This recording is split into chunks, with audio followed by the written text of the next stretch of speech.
সঙ্গে প্রথমেই কে গেস্ট হিসেবে রয়েছেন তার সঙ্গে পরিচিত হব, আর মাঝখানে কিছু ফর্মালিটিস আছে সেটা আমি নিশ্চয়ই আপনাদেরকে বলে দেবো। জি, প্রথমে আপনার নামটা একটু বলেন। জি, আমার নাম তাসলিমা। তাসলিমা, বয়স কত আপনার? আমার বয়স 24 বছর। 24 বছর এই মুহূর্তে। আপনি কোন জেলায় জন্মগ্রহণ করেছেন? আমাদের বাড়ি হচ্ছে সিলেট সুনামগঞ্জ থানা। তো ওখানে আমি জন্মগ্রহণ করি। আর আপনি এখন আছেন গাজীপুরে? এখন আমি বর্তমানে গাজীপুরে থাকি। গাজীপুরে আছেন, জি। তো আপনি যে জীবন গল্পটা আজকে এখানে বলবেন আপনার, এবং আমি তো জানি গল্পটা কি বিষয়, বা আমার টিম মেম্বার যারা ছিলেন তারা তো আপনার সঙ্গে পুরো বিষয়টা নিয়ে অনেকক্ষণ ধরে গল্প করেছেন। জি। আপনি কি জেনে বুঝে তারপরে এই গল্পটা বলতে আসছেন? কারণ আমি জানি যে গল্পটা প্রচার করার পরে আপনার সামাজিকতায় সমস্যা হতে পারে। সমস্যা হতে পারে, তবে আমি মনে করি কি আমার এই কষ্টগুলো বা আমার সাথে যে অন্যায়গুলো করা হয়েছে সেগুলো যদি মানুষের শুনে তাহলে নিজেকেও একটু হলেও সাবধানে রাখতে পারবে।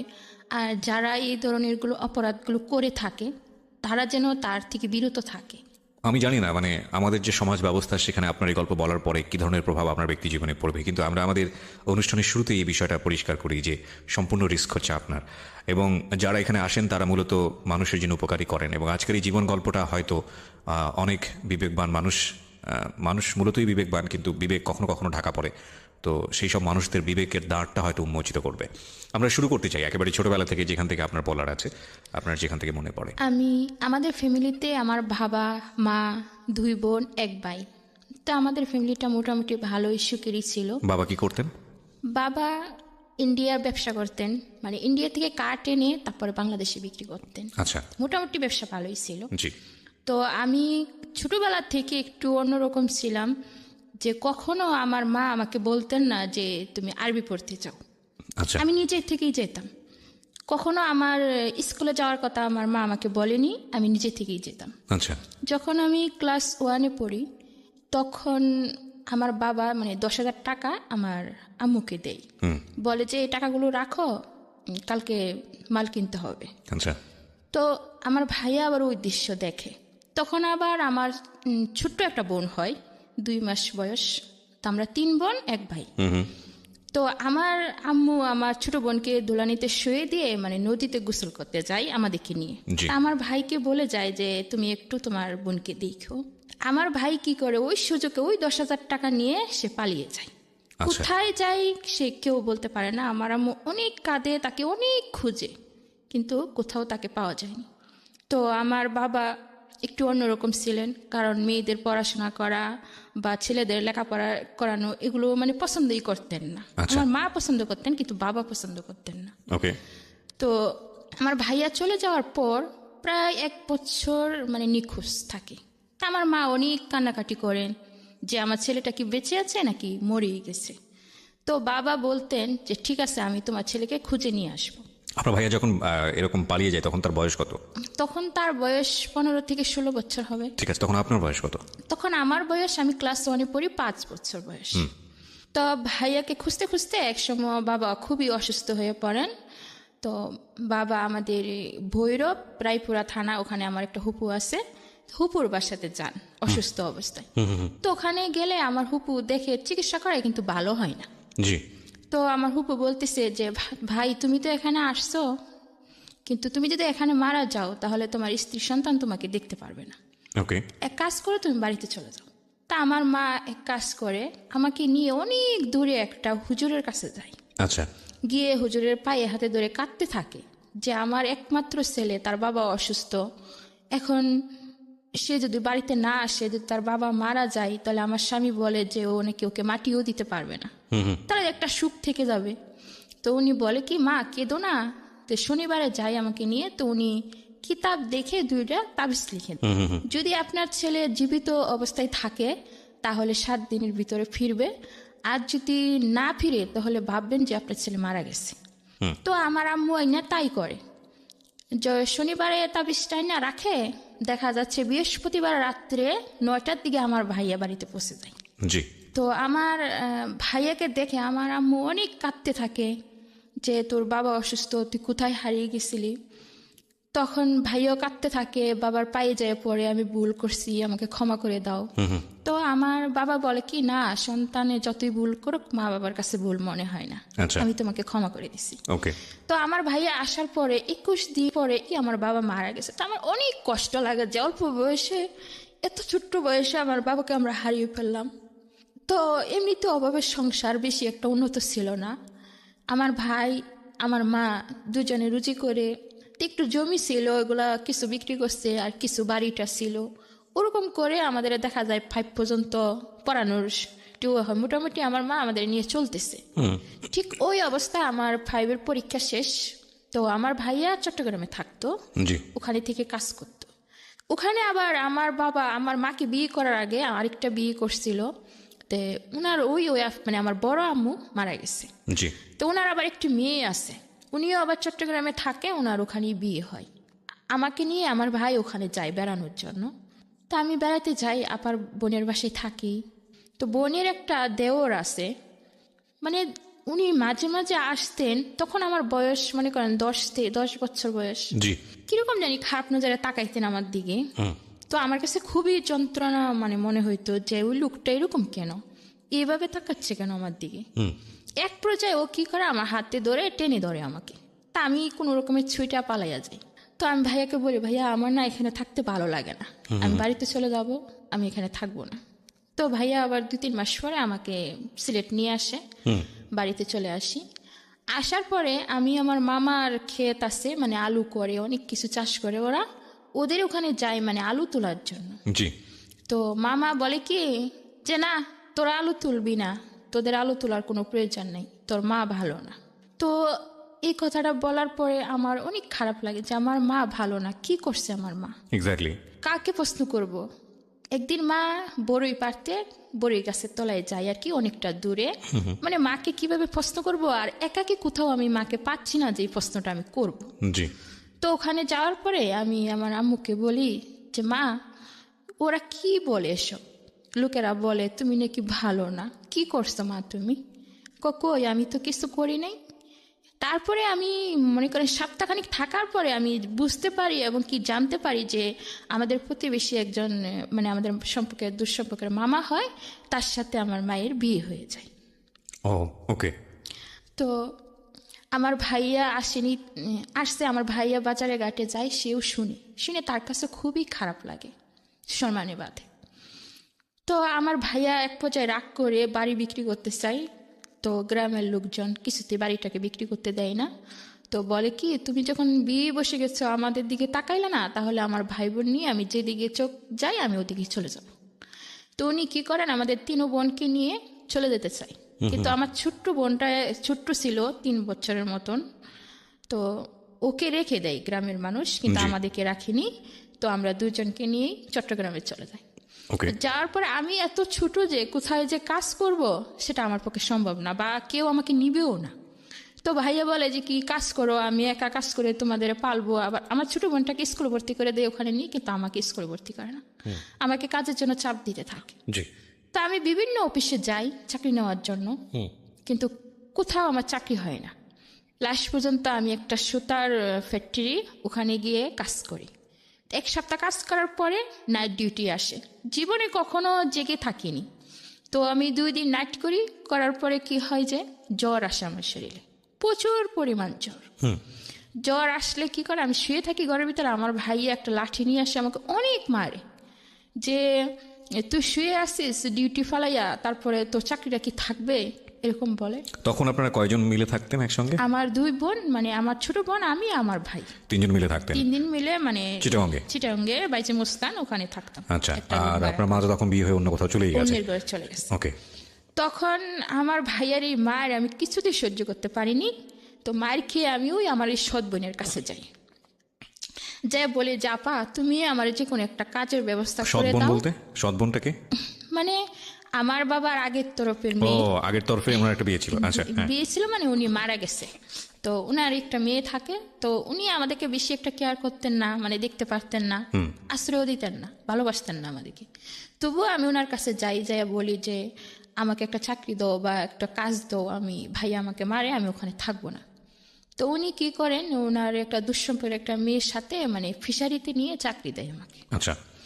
ফিশারিতে চাকরি দেওয়ার পরে আমি কাজ করতে থাকি টানা সকাল 8টা থেকে রাত 8টা পর্যন্ত ডিউটি, 1500 টাকা বেতন। জি। তো ওখানে আবার থাকার কোয়ার্টার আছে, আবার ওখানে খাওয়া দাওয়ার মানে ব্যবস্থা ভালো।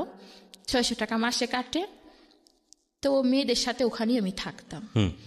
তা আমার বোন কি করতো, আমার যে সৎ বোন আমাকে নিয়ে চাকরি দিছিল, উনি ওখানে যাইতেন, যে আমি চাকরি করতাম, উনি মাসে মাসে টাকাটা নিয়ে আসতেন। জি। তখন ওখানে আমাদের মেয়েদের সাথে পরিচয় হতে হতে তখন মেয়েরা আমাকে বলতেছে যে তুমি এত কষ্ট করে কাজ করো, এক সেট জামা কাপড় বানাইতে পারো না, কিছু না, তোমার বোন আসে টাকা নিয়ে যায়, এই মাসের থেকে তুমি আর টাকা দিবা না, আমাকে শিখিয়ে দিই। তো ও আসে টাকার জন্য, আসলে আমি বলি কি না, তোমাকে টাকা দিব কেন, কষ্ট করে আমি কাজ করব আর তুমি টাকা নিয়ে যাবে, সেটা হয় না, আমি এবার জামা কাপড় বানাবো।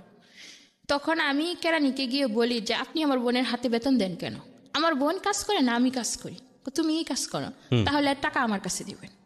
তো ওরা কি করে, এক পর্যায়ে আমার বোন টাকা না পাওয়ার কারণে ও আমাকে জুতো দিয়ে ওখানেই মেরে আসে। আচ্ছা। তো আমার ভাই 3 মাস 6 মাস পর পর আমাকে দেখতে যেত, কিন্তু দেখতে যেত না, আসলে টাকা আনতে যেত। কখনো ভাবতো না যে আমার একটা ছোট বোন আছে, তার জন্য একটা জিনিস কিনে নিয়ে যায়, এরকম কিছু করতো না। তো সবাই বলতো তোর কেমন ভাই কেমন বোন, ওরা তোর কথা ভাবে না কখনো, শুধুই টাকা নিতে আসে। তো আমার মনে অনেক কষ্ট লাগতো, মাও হারিয়ে গেল, ভাইয়ারও এরকম করে, বোনও এরকম করে, আমি কার কাছে যাব, কিভাবে আমি জীবনে বাঁচবো। তো ওখানেই আমি থাকি, এইভাবে থাকতে থাকতে প্রায় 1.5 বছর থাকি। আচ্ছা। থাকার পরে ওখান থেকে না বের হতে দেয় না ছুটি দেয়। আচ্ছা, ক টাকা মাইনে পেতেন? 1500 টাকা। 1500 টাকা এই সারা মাস এরকম পরিশ্রম করে? জি, 1500 টাকা। ওকে। তো ছুটি না পাওয়ার কারণে মানে আমরা এক সময় অনেকটা বড় হয়ে যাই আর কি। তো ওখানে আবার মনে করেন মেয়েদের সাথে চলতে চলতে থাকতে থাকতে আমি আবার অনেকটা বড় হই, আবার অনেকটা চালাকও হয়ে যায়। প্রিয় শ্রোতা, আমরা এখানে একটা বিরতি নেব। জি, তখন ওখানে মেয়েদের সাথে মিশতাম, চলতাম, ভালোই কাটছিল সময়গুলো। তো ওখানে একটা ছেলে আসে, মানে তাদের বাড়ি হচ্ছে বরিশাল। তো ও আসার পরে না অনেক দেখতে শুনতে খুবই ভালো ছিল, স্মার্ট ছিল, তো সবাই ওকে পছন্দ করতো। তো সবাই কথা বলতো, কিন্তু আমি তার সাথে কখনোই কথা বলতাম না। আর আমার একটা সুনাম ছিল ওই অফিসে, যে আমি কথা কম বলতাম এবং ভদ্রতা ছিল বেশি আমার মাঝে। যে ছাড়েরা আসতেন ওখানে, সব ছাড়েরা আমাকে বেশি স্নেহ করতেন এবং ভালোবাসতেন। তো ওর নাম ছিল লিটন, আমার সাথে আরেকটা মেয়ে ছিল, ওর নাম ছিল আকলিমা। তো নিজে নিজে চিঠি লেখে মানে আমাকে বলতেছে যে ওই ছেলেটা আমাকে একটা চিঠি দিছে।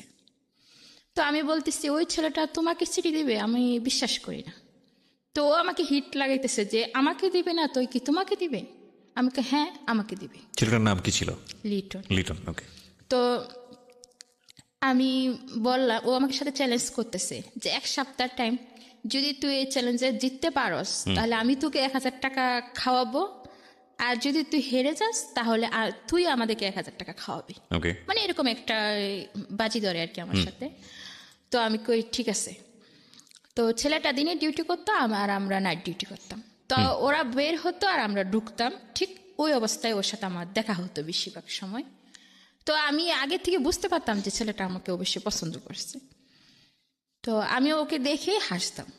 তো ওরকম হাসতে হাসতে 1-2 দিন পরে ও কি করে, নাইট শিফটে চলে আসে। তো আদার পিসের কাজ হতো ওই অফিসে বেশিরভাগ। আদার পিসের কাজ হইলে দেখা যেত কি ওরা আর আমরা একসাথে মিলেমিশে কাজ করতে হইতো। মানে আমি, আমার আরো 2টা বান্ধবী ছিল, সুমি, জমিলা, আমরা 3 জনই এক সমান সমবয়সী ছিলাম। তো ওরা আদার পিসের যে স্যারগুলো ছিল, যে ভাইয়ারগুলো ছিল আর কি, তো ওরা আমাদেরকেই বেশি পছন্দ করতো, অন্য সব কোনো মেয়েকে পছন্দ করতো না, সবাইকে বের করে দিত ফ্লোরে, আর আমাদেরকে রেখে দিত। তো আমরা ওই কাজগুলো করলে স্যারেরা আমাদেরকে বোনাস দিত। জি। তো এইভাবে ওই ছেলেটা মানে আস্তে আস্তে ওর সাথে আমার কথা হয়, কথা হইতে হইতে একদিন আজানের আগেই কাজ শেষ হয়ে যায়। আচ্ছা। তখন ওর একটা বন্ধু দিয়ে, ওই অফিসের মধ্যে আবার বিদেশি অফিস ছিল, তো অনেক ফুলের বাগান ছিল, দেখতে খুবই সুন্দর ছিল অফিসটা। তো ফুল আইনে আমার সামনে ধরে রাখছে। আমি বলতেছি কি ব্যাপার, ফুল আসলো কই থেকে, আপনি আমাকে ফুল দিচ্ছেন কেন? আমি তো দেই নেই, একজন তোমাকে ফুলগুলো দিচ্ছে। কে দিচ্ছে? লিটন। আমি তখনও 1 সপ্তাহ পূর্ণ হয়নি, 1 সপ্তাহ পূর্ণ হতে 2 দিন বাকি আছে। তো ফুলগুলো দেওয়ার পরে আমি নিছি, মানে আমি তাকে বুঝাইছি যে আমিও তাকে পছন্দ করি। জি। পরের দিন ও আমাকে একটা চিঠি দেয়, চিঠিতে অনেক কিছু লেখা থাকে যে ও আমাকে পছন্দ করে, ভালোবাসে। তখন এই চিঠিটা আমি আবার আমার ওই যার সাথে আমি মানে বাজি রাখছি তাকে পড়ে শুনে, আমাকে শুনো, তুমি আমাকে 1 সপ্তাহ সময় দিছিলে, আর 1 সপ্তাহের মধ্যেই আমি কিন্তু জিতে গেছি। জি। তারপরে ও আমাকে 1000 টাকা দেয়, দিলে আমরা সবাই বান্ধবীরা মিলে খুব মজা করে খাই। মানে অনেক কিছু কিনে খাই। খাওয়ার পর আমার উদ্দেশ্য হলো যে আমি আর ওর সাথে কখনোই কথা বলবো না, জাস্ট এটা একটা মজা ছিল। তো ও তো সত্যি সত্যি আমাকে মন থেকে ভালোবাসতো। তা আমি কথা না বলার কারণে সে আমাকে অনেক খুঁজতে থাকে, মানে আমাকে অনেক রিকোয়েস্ট করতে থাকে, সবাইকে দিয়ে খবর পাঠায়, সিটি দেয় যাতে আমি ওর সাথে 1 মিনিটের জন্য হলো কথা বলি আর কি। তো ওরকম করতে করতে ওর প্রতি আমার একটা মায়া কাজ করে, আমিও ওর সাথে কথা বলি। বলতে বলতে এক সময় একদম সুন্দর একটা সম্পর্কই তৈরি হয়ে যায় আমাদের মাঝে। জি। তো 1.5 বছর হয়ে যাওয়ার পরে আবার কি হয় যে তার মধ্যে 6-7 মাসের বেতন আমাকে দেয়, আর 6-7 মাসের বেতন আমাদের ওরা আটকে দেয়। মানে আমরা ওখানে থাকতে চাচ্ছি না, মানে আমরা চলে যাব অন্য কোথাও। আচ্ছা। ওই গৃহবন্দী হয়ে থাকতে আমাদের ভালো লাগে না। আর ওদের কথা হচ্ছে যে ওই 3টা মেয়ে খুবই ভালো কাজ পারে, আমরা কখনো ওদেরকে হাতছাড়া করব না। তো আমাদেরকে ছুটি দেয় না, ওখানেই মানে বন্দী হয়ে থাকতে হয়। তো একদিন সকাল সকাল কাজ শেষ হয়ে যায়, তো আমরা বুদ্ধি করি, আমি, জমিলা আর সুমি, যে আমরা এখান থেকে পালিয়ে যাব। বেতন যা আছে এগুলো সব ফেলে পালিয়ে যাব, এখানে থাকবো না, গৃহবন্দী হয়ে থাকতে ভালো লাগে না। তো আমরা ফ্যাক্টরির সমস্ত সাইট মানে ঘুরতে থাকি আর কি, যে কোন দিক দিয়ে পালানো যায়, গেট দিয়ে তো আর বাইরে হইতে দিবে না। তো একটা দারোয়ান ছিল, মিজান নাম, উনি বলতেছে কি ব্যাপার তোমরা এত ঘোরাঘুরি করতেছো, পালিয়ে যাবা নাকি? আমি বলতেছি আরে না, পালাবো কেন, যাইলে গেটের সামনে দিয়ে যাব, পালাবো না। তো আমরা কি করি, ঘরে যাই, ঘরে গিয়ে লাইট বন্ধ করে নিজেদের ব্যাগ গুছাইয়া ওই মানে ওয়ালের ও পাশে যেতে হবে যে কোনোভাবে। এখন জমিলা একটু পাতলা সাইজের ছিল, ও পার হয়ে যায়, আমিও পার হয়ে যাই, সুমিও পার হতে পারে না। তো ওরা কষ্ট করে টেনে মাইনা আমরা তুলে 3জনেই পার হয়ে অনেকটা দূরে চলে যায়, যে একজনের বাসায় জামা কাপড়গুলো রাখি, কিন্তু অফিসের লোক ঠিকই ধরে ফেলে যে আমরা পালিয়ে যাই। তো আমরা যাই মেন রোডে উঠি, ওরাও অফিসে মানে গেট দিয়ে যায়, আর সামনে আমাদের সামনাসামনি হয়ে যায়। এখন আমরা খুবই ভয় পাইতেছি যে ওরা তো আমাদেরকে এখন ধরে নিয়ে যাবে, এখন কি করব। তো রিক্সাওয়ালাকে বলি যে আমাদেরকে নিয়ে যান, ওনারা নেই না। বাসওয়ালাকে বলি যে আমাদেরকে নিয়ে যান, ওনারাও নিচ্ছেন না। তখন আজানের পর একদম কোনো মানুষ নাই রাস্তাঘাটে। তো এভাবে করতে করতে আমরা কি করি, একসময় দৌড়াইতে থাকি, 3জনই দৌড়াইতে থাকি। তো ওরা আমাদের পিছনে দৌড়াইতে থাকে, আমরাও দৌড়াইতে থাকি। দৌড়াইতে দৌড়াইতে একদম চন্দননগর এলাকা, মানে অলিগলি এলাকা, ওটার ভিতরে যায়, ঢুকে যায় পাহাড়ি এলাকা। দৌড়াইতে দৌড়াইতে আবার ওখানে গিয়ে আবার একটা খাল আছে অনেক বড়, যাকে বলে আর কি হাক্কা বলে, মানে অনেক দূরে দূরে একটা করে মানে ভাস দেওয়া। তো জমিলা ওই হাক্কাটা পার হয়ে যায়, কিন্তু আমরা 2জন আর পার হইতে পারি না। তো আমরা থেকে যাই, তো দেখি কি ওরা চলে আসতেছে। তো এই অবস্থায় কি করি, পাশে একটা মানে বাড়ি ছিল, ও বাড়িতে যে আমরা ঢুকে যাই, ওরা খালি দরজা খুলে, আর আমরা গিয়ে কি করি, আমি যে দরজার পিছনে লুকাই, ও যে একদম খাটির নিচে লুকাই। তো ওরা কি করে, আইসা আমাদের ধরে ফেলে। আমরা 2জনকে ধরে তারপরে আমরা বলি কি না, আমরা যাব না, তোমরা ওখানে বেতন দেয় না, আমাদেরকে ছুটি দেয় না, এই জন্য আমরা পালাইছি, তোমরা আমাদেরকে ধরে নিতে আসছো কেন, আমরা যাব না। ওদের উদ্দেশ্য হলো আমাকে ধরে নিয়েই যাবে। তা ওরা আমাদেরকে নিয়ে আসে অফিসের ভিতরে, আনার সময় আমাদেরকে হাতে ধরে ধরে আনতে চাই। পরে বলি কি খবরদার হাতে ধরবা না, কারণ আমরা তো চুরি করি নাই, তোমাদের কোনো জিনিস তো আর চুরি করি নাই, তো তোমরা হাতে ধরে নিয়ে গেলে মানুষে দেখবে, তাহলে কিছু মনে করবে। আমরা এভাবে যদি না ধরো, আমাদেরকে ছেড়ে দাও, আমরা নিজে নিজেই অফিসের ভিতরে যাব। অফিসের ভিতরে গেলে প্রথম অবস্থায় যা হয়, একটা দারোয়ান, ওই যে মিজান, ও আমাদের উপরে মানে আসে, মারতে আসে, যে তোরা পালাইলি কেন, সব চাপটা তো আমার উপরে পড়বে। মারতে আসলে আবার অনেক লোক আছে, তারা বাধা দেয়। তো আনে কেরানি আইনে কি করে, আমাদের একটা রুমের ভিতরে বন্দি করে রাখে। শুধু বন্দি করে রাখে না, উনি আসার জাস্ট কয়েকটা থাপ্পড় মারে আমার গালে, যে আমি একদমই পড়ে যাই, যে পালাইলি কেন। আর সুমিকে তো কয়েকটা থাপ্পড় দিলে পড়ে যায়, ও পড়ে গেলে ওর বুকের উপরে পাড়া দিয়ে ধরে। কে করে কাজটা? কেরানি, মানে কন্ট্রাক্টদারও আছে, মানে যে কেরানি আমাদের দেখাশোনা করতো, বেতন দিত, উনি এই কাজটা করে। মানে বাসা থেকে কেন পালালি, মানে ওখান থেকে আমরা কেন পালাম, মানে কাজের ওই জায়গাটা থেকে কেন পালালি? জি, কাজের ওই জায়গা থেকে কেন পালাম। তো বলে যে কি, মানে যে বুয়া রান্না বান্না করতো মেস, ওনাদেরকে বলে দেওয়া হয় ওদের 2জনকে আজকে সারাদিনও খাবার দিবি না, এবং কি একটা ঘরের মধ্যে রেখে আমাদেরকে তালা মেরে দেয় পুরোপুরি। তো আমরা 2জন ওখানে সকালও খাবার নেই, দুপুর। আচ্ছা, আমি খাবারের জায়গায় আসছি, তার আগে একটু বলেন তো আমাকে, কাজটা কি ছিল আপনাদের? কাজটা ছিল মাছ প্যাকেট করা, যে মানে বিভিন্ন জায়গা থেকে অনেক ধরনের মাছ আসতো এই এখানে। মাছটা কোথায় যেত? ওটা বিদেশ যেত, বিদেশ চলে যেত। আচ্ছা, তো ওই ফ্যাক্টরিতে আপনারা মূলত মাছ প্যাকেট করার কাজ মাছ করতেন? প্যাকেট করতাম। আচ্ছা, ঠিক আছে, বলেন তারপর। তারপরে আমরা না খেয়ে সারাদিন থাকি। তো সন্ধ্যা হয়ে গেলে মানে আমার খুবই খারাপ লাগে যে কখনো না খেয়ে থাকিনি, আজকে সমস্ত দিন না খেয়ে থাকলাম, আবার ওরা আমাদের উপর মারধর করলো। তা আমি সুমি আবার পড়তে জানতো না, লিখতেও জানতো না। তা আমি তো আবার একটু লিখতে জানতাম। তো আমি একটা চিঠি লিখে জানালা দিয়ে ফেলে দিই। তো ফেলে দিলে কি হয়, যে কোনো একজন অবশ্যই চিঠিটা পাই, পাওয়ার পরে আমি চিঠিতে লিখি যে আমরা অনেক কষ্ট আছি, প্লিজ আমাদেরকে সাহায্য করুন। তো উনি এই চিঠিটা নিয়ে যে জমিলা আমার যে বান্ধবীটা পালাইয়া গেছে ওর বোনের কাছে যায়, যা বলে কি তোমার বোন আর ওই যে দুই বোন তারা পালাইছিল, কিন্তু ওরা তো জমিলা কোথায় জানি হারিয়ে গেছে, আর ওদের তো ধরে নিয়ে গেছে, ধরে নিয়ে অনেক মারধর করতেছে, না খাওয়াই রাখছে। জি।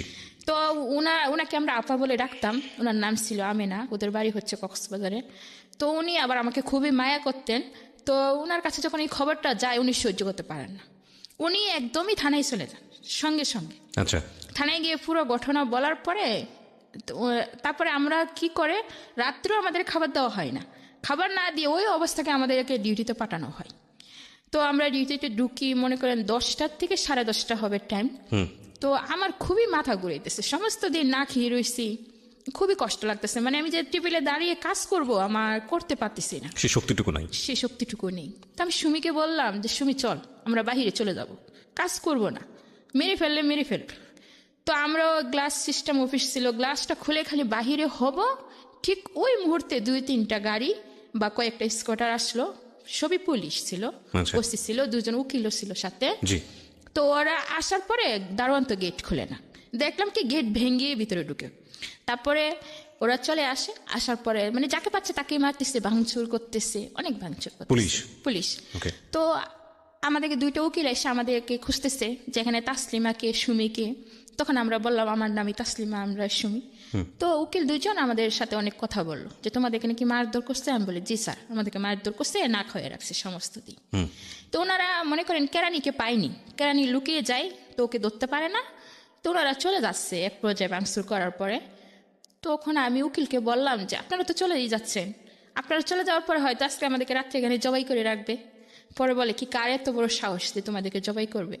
আমি বলি কি ওরা যখন আমাদেরকে হাত তুলতে পারছে, সারাদিন না খেয়ে রাখতে পারছে, তো মারতেও পারবে আবার। তখন উকিলের একটা ব্যবস্থা মানে ওসির কাছে বললো।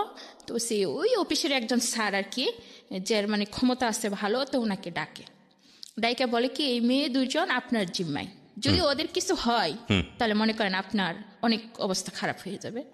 তো ওই স্যার আমাদেরকে রিস্ক গুচ্ছা রাখে, যতদিন পর্যন্ত আমার বান্ধবী জমিলাকে খুঁজে না পাওয়া যাবে ততদিন আমাদেরকে অফিসে থাকতে হবে। তখন আমরা থাকি এখানে। তো জমিলা অবশ্যই কোথায় জানি ও হারিয়ে যায়, পাহাড়ের মধ্যে লুকিয়েছিল। তো লুকিয়ে থাকার পর এক পর্যায়ে ও নিজের কানে একজন সোনার দুল ছিল, ওগুলো বিক্রি করার পর ও বাড়ি চলে যায়। ওরা আবার লুক রাখা মানে পুলিশ যায়, ওকে বাড়িতে যায় খুঁজে পায়, তো ওরা আবার চট্টগ্রামে নিয়ে আসে। তো এইভাবে আসার পরে আমাদের 3জনকেই কুড়ে নিয়ে যাওয়া হয় আর কি। আচ্ছা। কুড়ে নিয়ে যাওয়ার পরে আমরা সাক্ষ্য দিই যা হয়েছে। তো কুড়ের থেকে আদেশ করা হয়েছে যে মেয়েদের 1 বছরের যে টোটাল বেতনটা ওরা পাবে, সেই বেতনগুলো আমাদের উকিলের মাধ্যমে বা ওসি থেকে দেওয়া হবে, এবং কি প্রত্যেকটা মেয়েকে গার্জিয়ান অনুযায়ী বাড়িতে পাঠাতে হবে, আর যার গার্জিয়ান নেই তাকে পুলিশ সহকারে বাড়িতে দিয়ে আসবে। তখন আমি যে আমার যে বোনটা ছিল না, যে জুতা দিয়ে আমাকে মারছিল, আমার সৎ বোনটা, আমি ওদেরকে একটা পরিচয় দিতে চাইনি, কারণ ওরা তো লুবি, যে 1 বছরের বেতন আমি পাইতাম ওরা হয়তো বা জানলে ওরা নিয়ে যাবে। তো ওরা কিভাবে জানি খবর জানে, যায় না ওই দিন উপস্থিত থাকে ওখানে। আচ্ছা। জমিলার বোনের কাছে জমিলাকে হাতে তুলে দেওয়া হয়, আর আমাকে ডাকে স্যারেরা যে আমার দুলাভাই আর ওই জাহাপা আসে ওদের সাথে যাওয়ার জন্য। তখন আমি ওইটা বললাম কি যে ওনারা কারা, ওনারা আমার আপা হয় না। তখন ওসি আমাকে একটা ধমক দেয়, কে মেয়ে চুপ থাকো, নিজের বোনকে চিনতে পারো না। তখন বাধ্য হয়ে ওদের কাছে যেতে হয় আর কি। তো টোটালি আমার বেতন 8 থেকে 10,000 টাকার মতো আসে। তো ওই টাকাটা আবার আমার আপার কাছে দেওয়া হয়। আমার আপা ওই টাকাটা পুরাটাই আত্মসাৎ করে ফেলে। আমি ওকে অনেক রিকোয়েস্ট করি যে আপা আমি তো ওখান থেকে চলে আসছি চাকরি ছেড়ে, আমি কি খাবো কি করব, তো আমারে তুমি 1000 টাকা হলো দাও। কিন্তু একটা টাকাও সেদিন ও আমাকে দেয়নি, পুরোটাই আত্মসাৎ করে। আপনার এই সৎ বোন? জি। তখন আমি কয় টাকা পেয়েছিলেন 1 বছর কাজ করে? 10,000 টাকার মতো হবে টোটালি। মাত্র? আজকে মাত্র তো আমার জায়গা থেকে বা যারা শুনছে তাদের অনেকের জায়গা থেকে, কিন্তু এই 10,000 টাকার জন্য ওকে 1 বছর পরিশ্রম করতে হয়েছে এবং সেই টাকাটাও আত্মসাৎ হয়েছে। গল্প কিন্তু এটা না প্রিয় শ্রোতা, গল্প সামনে। হ্যাঁ বলেন। তারপরে আমি ওখান থেকে মনে করেন মোহাম্মদনগর, যেখানে বলে মানে একজনের বাসায় আমি আশ্রয় নিই, তাকে আমি কাকা রাখতাম। উনি আমাকে মেয়ের মতোই স্নেহ করতেন। আচ্ছা। তো উনার বাসায় আমি থাকতাম, থাকার পরে আমি একটা ছোট একটা অফিসে চাকরি নিয়ে নিই, গার্মেন্টসে যেটা বলে, হেল্পারি করতাম। 900 টাকা বেতন, মাত্র 900 টাকা বেতন, মানে ওভার টাইম নিয়ে টোটালি মাসে 1500 টাকা, সে আগের জায়গার মতোই 1500 টাকা পেতাম। 1000 টাকা ওদের মানে খাওয়ার খরচ দিতাম, আর 500 টাকা থাকতো মাস শেষ হলে, ওটা দিয়ে আমার যা ভালো লাগতো তাই কিনতাম। তো এভাবে থাকতে থাকি। এক পর্যায়ে আমার ভাই বিয়ে করে, তখন বিয়ে করার পরে চট্টগ্রামে আবার যায়। যাওয়ার পরে আমি যে বাসায় থাকি ওই বাসার থেকে আমাকে নিতে আসলে আমি যাইতে রাজি হই না, কারণ আমি যখন বিপদে ছিলাম তখন তুমি পাশে ছিলে না, তুমি আমাকে মেরে ঘর থেকে বের করে দিচ্ছ, আমি এখন তোমার সাথে যাব না। এক পর্যায়ে আমার ভাই বলে কি, আপনারা ওরে জায়গা দিচ্ছেন কেন? যদি ওরে ঘর থেকে বের করে না দেন তাহলে আমি আপনাদের নামে মামলা করব। আমরা এক পর্যায়ে ওখান থেকে আমার ভাই আমাকে নিয়েই আসে, মানে ওই যে আমি চাকরি করি সেজন্য তাদের লোভে। তো ভাইয়ের এখানে আসার পরে দেখা যায় কি, আমাকে সকালে কাজ করতে হয়, বিকালে কাজ করতে হয়, অফিসে কাজ করতে হয়। তো আমার ভাবিও ভালো না, মানে ঠিক মতো বাজার করতো না। তা আমার কাছে অনেকই খারাপ লাগতো আর কি। তো এক পর্যায়ে আমি ওখান থেকে চলে যাই নিজে নিজে একা একা একটা বাসা নিই। বাসা নেওয়ার পরে ওখানে আমি থাকতাম আর চাকরি করতাম। তো যেই বাসায় আমি থাকতাম ওই বাসাগুলো ছিল টিন সেট, মানে অল্প টাকা ভাড়া ছিল, 700 টাকা। তো যে লোকটা ছিল তার বয়স মনে হয় 40-এর উপরে হবে তখন, আর আমার বয়স হবে 14 বছর। তো একদিন আমি রাত্রের বেলা কি করি, 2টার দিকে প্রস্রাব করার জন্য হয়তো বাথরুমে যাওয়ার জন্য বের হই। ওই লোকটা যে তখন মানে আসতেছে তখন আমি খেয়াল করিনি, বা ওর একটা টার্গেট ছিল আমার প্রতি। এখানে একটু থামাচ্ছি আপনাকে। যে লোকটা আপনার আপনি যে লোকটা সম্পর্কে বলছেন, এই লোকটা কি হতো বা আশেপাশে কোথায় থাকতো তারপর যদি একটু বলতেন। ওনার বাড়ি এটা, আর ওই ওনার লোকটারই বাড়ি? বাড়িতে আমি ভাড়া থাকতাম। ওনার বাড়িতে আপনি ভাড়া থাকতেন, এবং এই ভাড়া থাকা কি ওনার সঙ্গে যোগাযোগ করে আপনি বাড়িতে উঠেছিলেন নাকি কারোর না, মাধ্যমে ওনার সাপ্লাই? সাথে যোগাযোগ করে না, মানে ওনারা রুম ভাড়া দিচ্ছে আর আমার কাকা আমাকে ওই রুমটা নিয়ে দেয়। আচ্ছা আচ্ছা। যে ঠিক আছে, কাকা মানে কি সম্পর্কের কাকা? সম্পর্কের না, ওই যে বললাম যে আমাকে আশ্রয় দিছিল, ও, তাদের বাসায় ওকে, থাকছিলাম, ওই ঠিক আছে। কাকাই আমাকে ঠিক রুমটা আছে। তো নিয়ে দেয়। আপনাকে যখন রুমটা নিতে তখন বাড়িওয়ালার সঙ্গে কথা বলেনি যে বাড়িওয়ালার সাথেও কথা বলা হয়েছে, এবং ওনার ওয়াইফ আছে, ওনার একটা মেয়ে আছে, ওনার একটা ছেলে আছে। আমি তাদের নামগুলো বলি। লোকটার নাম হচ্ছে আনুমিয়া, আর ওর একটা মেয়ে ছিল, মেয়েটার নাম ছিল বেবি, এবং ছেলেটার নাম ছিল সাব্বির। ওকে। এবং তারা নাসিরাবাদ এলাকা, চট্টগ্রাম শান্তিনগরে তাদের বাড়িটা ছিল আর কি। ওকে, বলেন আপনি। হ্যাঁ, তো আমি যখন ওদের বাড়িতে ভাড়া থাকতাম, এই অবস্থায় যখন ও আমাকে দেখে ফেলে রাতে 2টা বাজে, তখন সে আমার ঘরে ঢুকে যায়। এক পর্যায়ে আপনি কি আলাদা থাকতেন একা একটা রুমে? একা এক রুমে থাকতাম। তো আমার ঘরে ঢুকে গেলে আমি আবার বলি যে এত রাতে আপনি আমার ঘরে আসলেন কেন, কি দরকারে আসলেন? তো ও কিছু বলে না, কেমনি আসলাম। তো এক পর্যায়ে ও কি করে, আমার মুখ চেপা ধরে।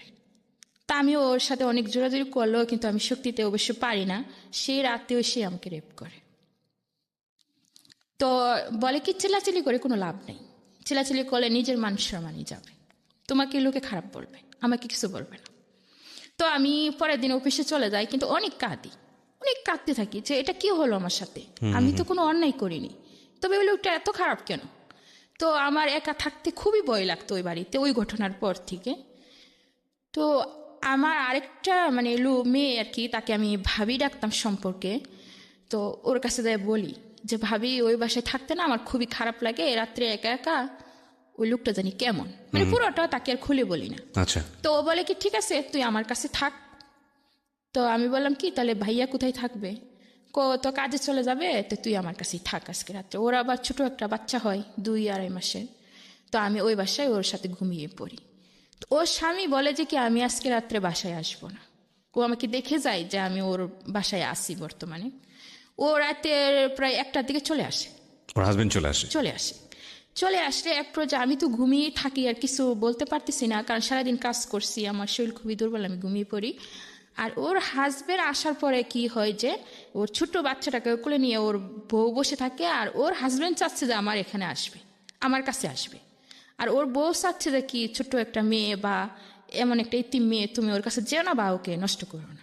মানে ওদের মধ্যে তকাতকি হচ্ছে, বউ বাধা দিচ্ছে আর ও চাচ্ছে যে আমার এখানে আসবে বা আপনি আমার তো কিছু ঘুমিয়েছিলেন একটা তখন, করবে। আপনি এটা জানেন আমি না? তো তখন ঘুমিয়েছিলাম। রাইট। তো এরকম প্রচার করতে করতে ওই যে বউকে 2-3টা থাপ্পড় মারে, ওর বউ যখন কাঁদতে থাকে না, ওই কাঁদার শব্দে আমার ঘুম হঠাৎ করে ভেঙে যায়। তো এবং কি কাদার শব্দে আর হলো ওই যে লোকটা আছে না, ওর একটা হাতও আবার আমার কাছে চলে আসে। ও মানে পুরোপুরি আমাকে করার জন্য প্রস্তুতি নিচ্ছে আর কি। তো এই অবস্থা আমার ঘুম ভেঙে যায়। ঘুম ভেঙে গেলে আমি লাইটটা জ্বালিয়ে দিই আর কি, করে যে লাইটটা থাকে জ্বালানোর পরে দেখি এই অবস্থা, ভাবি বসে বসে কাঁদতেছে আর ওই অবস্থা। তো আমি ওদের কিচ্ছু বলি না, তো রাত্রের বেলা না বলে সোজা দরজাটা খুলে বাহিরে চলে যায়। বাহিরে গিয়ে গেটটা খুলে একদম আমার বাসায় চলে যায়। তখন রাতের বাজে 2টা। আপনার বাসার দূরত্ব কতটুকু ছিল ওখান থেকে? দূরত্ব ছিল 5 মিনিট। আচ্ছা, এই রাত 2টার সময় 5 মিনিট হেঁটে আপনি গেলেন? চলে যায়। মানে তখন আমার মাথায় প্রচুর রাগ ছিল যে কি করব না করব কিছু জানি না, কিন্তু আমাকে বাসায় যেতেই হবে। সিনারিটা লক্ষ্য করেন যে একটা মেয়ে যদি ফ্যামিলিতে শেল্টার না পায়, ফ্যামিলিতে যদি তার মাথার উপরে মানে অভিভাবকের মতো কেউ না থাকে, তাহলে একটা মেয়ের জীবন কতটা ভার্নারেবল হয়। এবং এটা আমাদের এই জীবন গল্পে আজকে প্রথম না, আমরা আমাদের এই জীবন গল্পে অনেকবার এটা দেখিয়েছি, ভয়াবহভাবে দেখিয়েছি। আজকে হয়তোবা সেটা আরও এক্সট্রিম লেভেলে যাবে। এবং শুধু একটা কথাই বলতে চাই, খুব মনোযোগ দিয়ে শুনুন, সিচুয়েশন না, একটা মানুষের জীবনকে চিন্তা করুন। যখন তাসলিমা এই গল্পটা বলছে, তাসলিমাকে নিজের মধ্যে ধারণ করার চেষ্টা করুন যে তাসলিমার জায়গায় যদি আপনি হতেন তাহলে আপনার জীবনটা কেমন হতো। ও কিন্তু মানুষ, এবং যারা শুনছেন তারাও মনুষ্যত্বের পরিচয় দেবেন আশা করছি। ওকে, যেখানটা তারপরে ছিলাম। আমি চলে যাই। যাওয়ার পর ওখানে গিয়ে অনেক কাঁদতে থাকি, সমস্ত রাত আমি কাঁদতে থাকি। কাঁদতে কাঁদতে এক পর্যায়ে আমি ঘুমিয়ে পড়ি। তো ঘুমের মধ্যে আমার মনে হয় আমার বাবাকে আমি স্বপ্নে দেখি। আমার বাবা আমাকে বলতেছে যে মা তুমি এখান থেকে পালিয়ে যাও, এখান থেকে তুমি চলে যাও, নাহলে তোমার জীবন আরও শেষ হয়ে যাবে। তো আমি কি করি, বেতনের অপেক্ষা করি। মানে বেতনটা হওয়ার পরেই আমি আমার মায়ের কাছে চলে যাই। আমার মা তখন সুনামগঞ্জে থাকেন না, তখন সিলেট কোম্পানিগঞ্জ থাকেন। তো ওখানে চলে যাই। যাওয়ার পরে দেখি আমার মা ওই সংসার, মানে আমাদেরকে হারিয়ে আমার মা তার নিজের ভুল বুঝতে পারছে। বোঝার পরে সে ওই সংসার থেকে চলে আসছে, এবং কি ওই সংসারে গিয়ে আমার মার একটা মেয়ে হয়েছে। তখন ছিলাম আমরা 3 বোন, এখন হলাম 4 বোন। তো ওখানে যাওয়ার পরেও আমার ভাইয়া বিয়ে করে ফেলছে, তার সংসার নিয়ে ব্যস্ত। আমার মা একা একা থাকে, আমার 2টা বোনকে পালে, আবার 3 বোনকে পালে।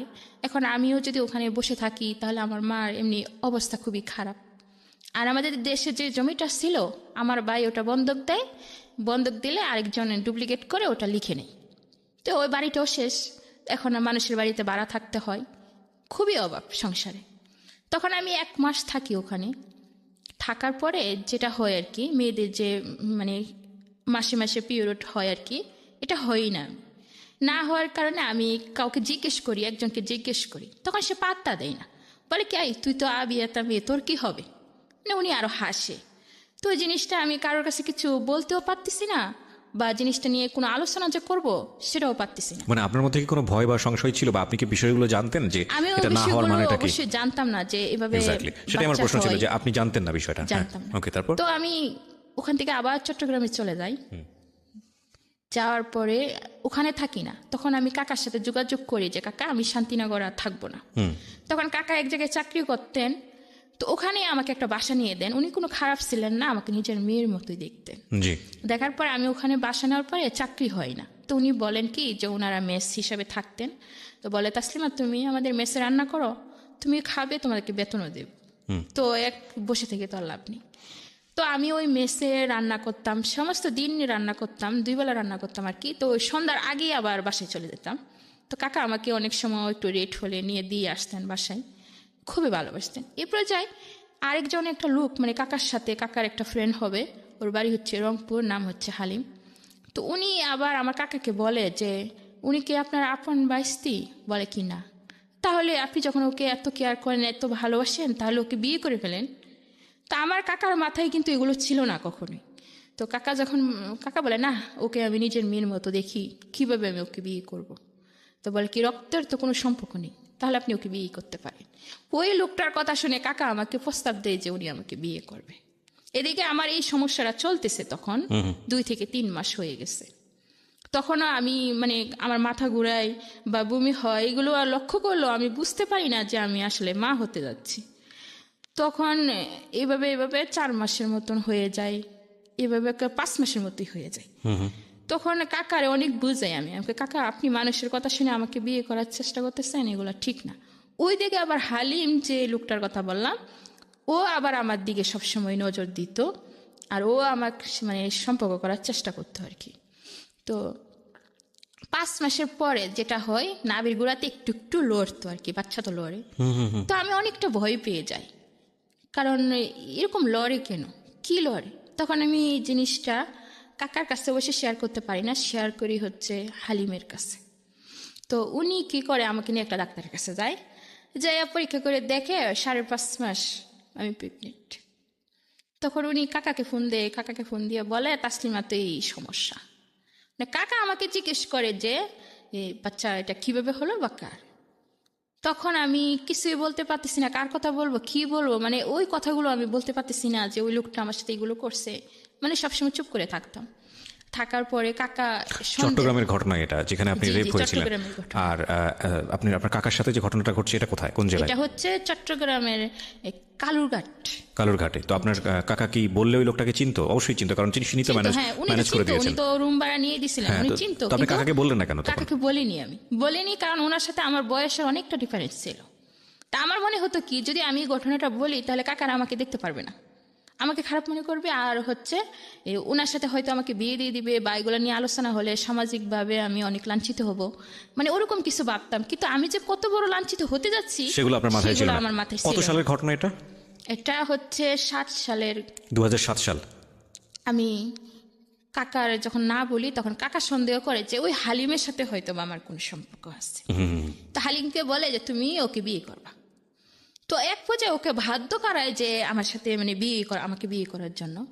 তো আসলে তো ও জড়িত না এগুলোর মাঝে। তো একটা কাজীও না, মানে একটা হুজুর রেখে আইনা ওর সাথে আমার বিয়ে দিয়ে দেয়। এটা বিয়ে কিনা আমি জানি না, তবে কলমা পড়ায়, তারপরে কবুল পড়ানোর পরে যে কিছুদিন পরে মানে এটা রেজিস্ট্রেশন করা হবে। তখন ওর কাছে টাকা ছিল না। হালিম এটা মেনে নিল? হালিম এটাকে মেনে নিল, মানে আমি একটা অসহায় দেখে ও মন থেকে মেনে নেয়নি, কিন্তু মানুষের চাপে এটা মেনে নিতে সে ও তো বাধ্য বিবাহিত হয়। ছিল। বিবাহিত ছিল, হ্যাঁ, দেশের বাড়িতে ওর ওয়াইফ ছিল।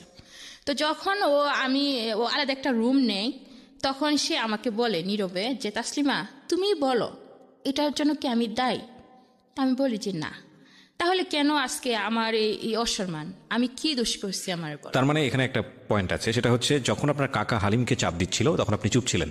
আমি চুপ ছিলাম, কারণ তখন এই পরিস্থিতিতে আমার কিছুই বলার ছিল না। এবং আপনি সুযোগটা নিয়েছেন somehow। সুযোগটা নিয়েছি। এটা আজকে অস্বীকার করার কোনো উপায় নেই। প্রিয় শ্রোতা, পয়েন্ট রাখবেন এখানে। আমি বারবারই বলি, জীবন গল্প যারা বলতে আসেন এখানে, তিনি যে ঘটনাটা জীবনে ঘটিয়েছেন সেটাই এখানে বলেন। তিনি নাটকের কথা চিন্তা করেন না, সিনেমার কথা চিন্তা করেন না, তার জীবনে যেটা প্রয়োজন যেটা ঘটে গেছে সেটাই বলেন। সুতরাং এখানে বাক থাকবে কি থাকবে না, সাসপেন্স থাকবে কি থাকবে না, সেটা একান্তই তার বিষয়। যদি তার জীবনে সাসপেন্স থাকে তো থাকবে, না থাকলে থাকবে না। তার জীবনে যেভাবে ঘটে গেছে সেটাই। যদি একটা নদীর মতো হয়, সেই নদীতে ঢেউ থাকলে থাকবে, না থাকলে থাকবে না। এবং এতক্ষণ পর্যন্ত যেটা শুনছিলাম তাসলিমার জীবন গল্প, সেখানে অন্যরকম একটা মায়া হচ্ছিল তাসলিমার প্রতি, ভালো লাগছিল, ভালোবাসা তৈরি হচ্ছিল। কিন্তু যখন দেখি যে তাসলিমা যাকে আসলে দোষ দেওয়ার কথা উচিত ছিল তার কথাটা গোপন করে যখন হালিমকে অ্যাকিউজ করছে তাসলিমার কাকা, তখন সে এক ধরনের চুপ আছে। চুপ থাকা মানেই তার চাচা ধরে নিয়েছে, তার মানে হালিম এই কাজটা ঘটিয়েছে এবং তখন হালিমকে বাধ্য করেছে বিয়ে করতে। তখন কোনো না কোনোভাবেই আমাদের জায়গা থেকে তাসলিমাকে অপরাধী মনে হয়, সেটাই স্বাভাবিক। এবং গল্পটা এখানেও না, গল্প শুরু হয়েছে মাত্র, গল্পটা কোথায় গিয়ে থামবে সেটাই দেখার বিষয়। বলুন। তখন আমি বললাম তাকে যে না, আপনি তো ওই জন্য দায়ী না।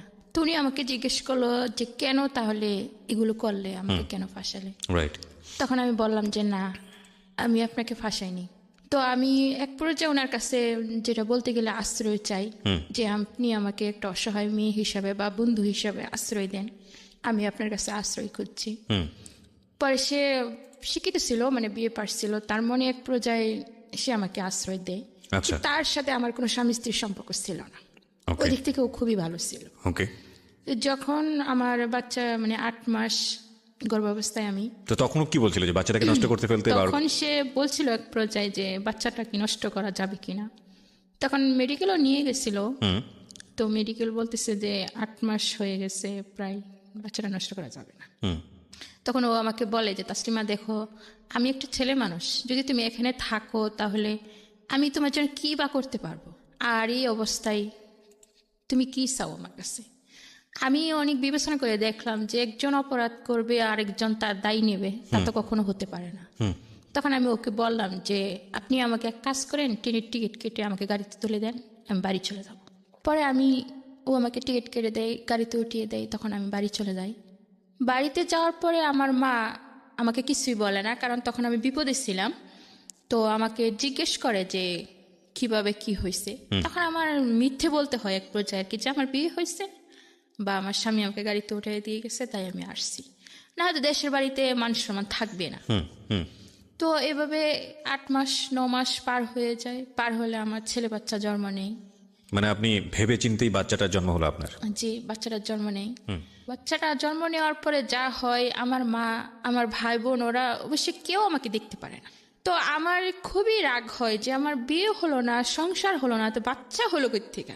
তখন আপনি বুঝতেছেন না বিষয়টা? হ্যাঁ, তখন বুঝতেছি যে বাচ্চারা এইভাবে এই কারণে হয়েছে। তো বাচ্চা যে হইলো, এই বাচ্চা নিয়ে আমি কি করব? এই বাচ্চা আমি কার পরিচয়ে পৃথিবীতে মানুষ করব, বা এই বাচ্চাকে কে লালন পালন করবে? তখন আমার এগুলো মানে মাথার ভিতরে কাজ করতেছে যে তখন আমি কেন বললাম না, এগুলো বললে হয়তো সংশোধন হতো। আজকে চুপ থেকে আমার লাইফটাকে আমি নিজেই শেষ করে দিলাম, এখন আমি কি করব? তখন এক পর্যায়ে যখন আমার মা আমাকে খুবই অত্যাচার করতেন, তো ওদের আমি কিছু বলতে পারতাম না। তো এক পর্যায়ে আমার রাগ হইতো ওই বাচ্চার উপরে যায়, সেটা যে এই বাচ্চাটার জন্য আজকে আমি কোনো কাজ করতে পারি না, ঘরের বাইরে যেতে পারি না, না। কিন্তু ততদিনে কি আপনার ফ্যামিলি জেনেছে যে আপনার বাচ্চাটা কিভাবে হয়েছে, আসল জি না, ঘটনা কি জেনেছে? এখনো জানে না। আমার ফ্যামিলি সত্যিটা এখনো জানে না, তাদের কাছে আমি সবসময় মিথ্যে বলছি। So this is how much important. See, এই প্ল্যাটফর্মটা এত বেশি মানুষের আপন হয়ে গেছে, জীবনের ভয়াবহতম কঠিনতম সত্য কথা যেটা হয়তো পৃথিবীতে কেউ জানে না একমাত্র সৃষ্টিকর্তা ছাড়া, সেটা তারা এসে নির্ভয়ে এই প্ল্যাটফর্মে বলেন। That's really honour for us. আমরা এটাকে সম্মান মনে করি, এবং আজকে এই গল্পটা হয়তো অনেক পাষণ্ড মানুষের অন্তরকে অনেকখানি নরম করে দেবে। আপনি যেটা বলছিলেন যে, তো কিন্তু আমার তো সন্দেহ হওয়ার কথা যে এতদিন ধরেও বাবা খোঁজ নিচ্ছে না, বাড়িতে আসতেছে না, স্বভাবত তো সবার জিজ্ঞেস করা উচিত যে। জিজ্ঞেস করে, তখন আমি বলতাম যে ওর বাবা চাকরি করে, সেজন্য আসতে পারে না। তো 6 মাসের সময় আমি বাচ্চাটাকে নিয়ে মানে ওই কাকার কাছেই যাই। যাওয়ার পরে কাকাকে ডাকি, ডাকার পরে কাকা আসে বের হয়ে, কিন্তু আমাকে তেমন একটা গুরুত্ব দেয় না। তো আমি আর ওনার সাথে কথা না বলে ওখান থেকে চলে আসি, ওনার অফিস থেকে। আসার পরে ট্রেনে উঠি। ট্রেনে ওঠার পরে আমার এক পর্যায়ে মনে হয় যে আজকে তো এই বাচ্চারা না থাকতো, আমি যে কোনো একটা চাকরি নিতে পারতাম, চাকরি করেও আমি নিজের জীবনটা বাঁচাতে পারতাম, ভালো থাকতে পারতাম। কিন্তু এই বাচ্চারা জন্য তো আমি চাকরিও করতে পারতেছি না। তো আমাদের যে সিলেটের ট্রেনগুলো হয়, এগুলো কিন্তু বেশিরভাগ একটা যাত্রী হয় না তেমন, বেশিরভাগই খালি থাকে, বরিবের পরে অনেকটি খালি হয়ে যায়। তো ওই ট্রেনে বেশি একটা মানুষ ছিল না, থাকলেও পিছনের সিটে ছিল, সামনের সিটে কোনো মানুষ ছিল না। তো আমার হঠাৎ মাথার মধ্যে এমন একটা বুদ্ধি কাজ করে যে আমি বাচ্চাটাকে আজকে ট্রেন থেকে ফেলে দেব। ট্রেন থেকে ফেলে দেবেন? যদি আমি ট্রেন থেকে ফেলে দেই তাহলে আমি ফ্রি হয়ে যাব, তাহলে আমি যেখানে খুশি সেখানে যেতে পারবো, আমার মার খেতে হবে না, মানুষের কথা শুনতে হবে না, আমি চাকরি করতে পারবো, আমি বাঁচতে পারবো। আচ্ছা, তখন বাচ্চাটার বয়স কত? তখন বাচ্চাটার বয়স 6 মাস। তো আমি এখানে পজ দিব একটু। অনেক আগে সম্ভবত এটা এনটিভিতে একটা রিপোর্ট দেখেছিলাম, বদরুদ্দোজা বাবু ভাইয়ের একটা রিপোর্ট, সম্ভবত আমি যদি ভুল না করে থাকি। He is a very renowned television reporter, এবং বর্তমানে মাছরাঙা টেলিভিশনে কাজ করেন, উনি ক্রাইম রিপোর্ট নিয়ে কাজ করেন। একটা বাচ্চা কুড়িয়ে পাওয়া গেছে হচ্ছে কোনো একটা, মানে দুটো বিল্ডিংয়ের মাঝখানে গলিতে কুড়িয়ে পাওয়া গেছে, এবং ওটা নিয়ে একটা রিপোর্ট এখনও মাঝে মাঝে ফেসবুকে দেখা যায়। এবং ওই বাচ্চাটা কুড়িয়ে পাওয়ার পরে বাচ্চাটাকে ট্রিটমেন্ট করা হচ্ছে, সেভ করার চেষ্টা করা হচ্ছে, বিভিন্ন ইনভেস্টিগেটেড করা হচ্ছে। এই রিপোর্টটা দেখার পরে মানে আমি আজকের এই জীবন গল্প করতে গিয়ে আমার এই অনুভূতিটা হয়, কিন্তু আমি জানি আমার প্রথম যে অনুভূতিটা হয়েছে এটাই ম্যাক্সিমাম মানুষের অনুভূতি। এই রিপোর্টটা মানে এই বাচ্চার মানে এই রিপোর্টটা দেখতে গিয়ে ফার্স্ট আমার যে অনুভূতিটা হয়েছে সেটা হলো যে কোন পাষণ্ড মা পারলো এই বাচ্চাটাকে ভেবে ফেলে দিতে। এটা হচ্ছে ফার্স্ট অনুভূতি।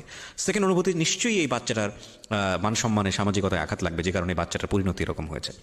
এবং সেক্ষেত্রেও ওই মাটার দিকেই প্রশ্ন এসেছে।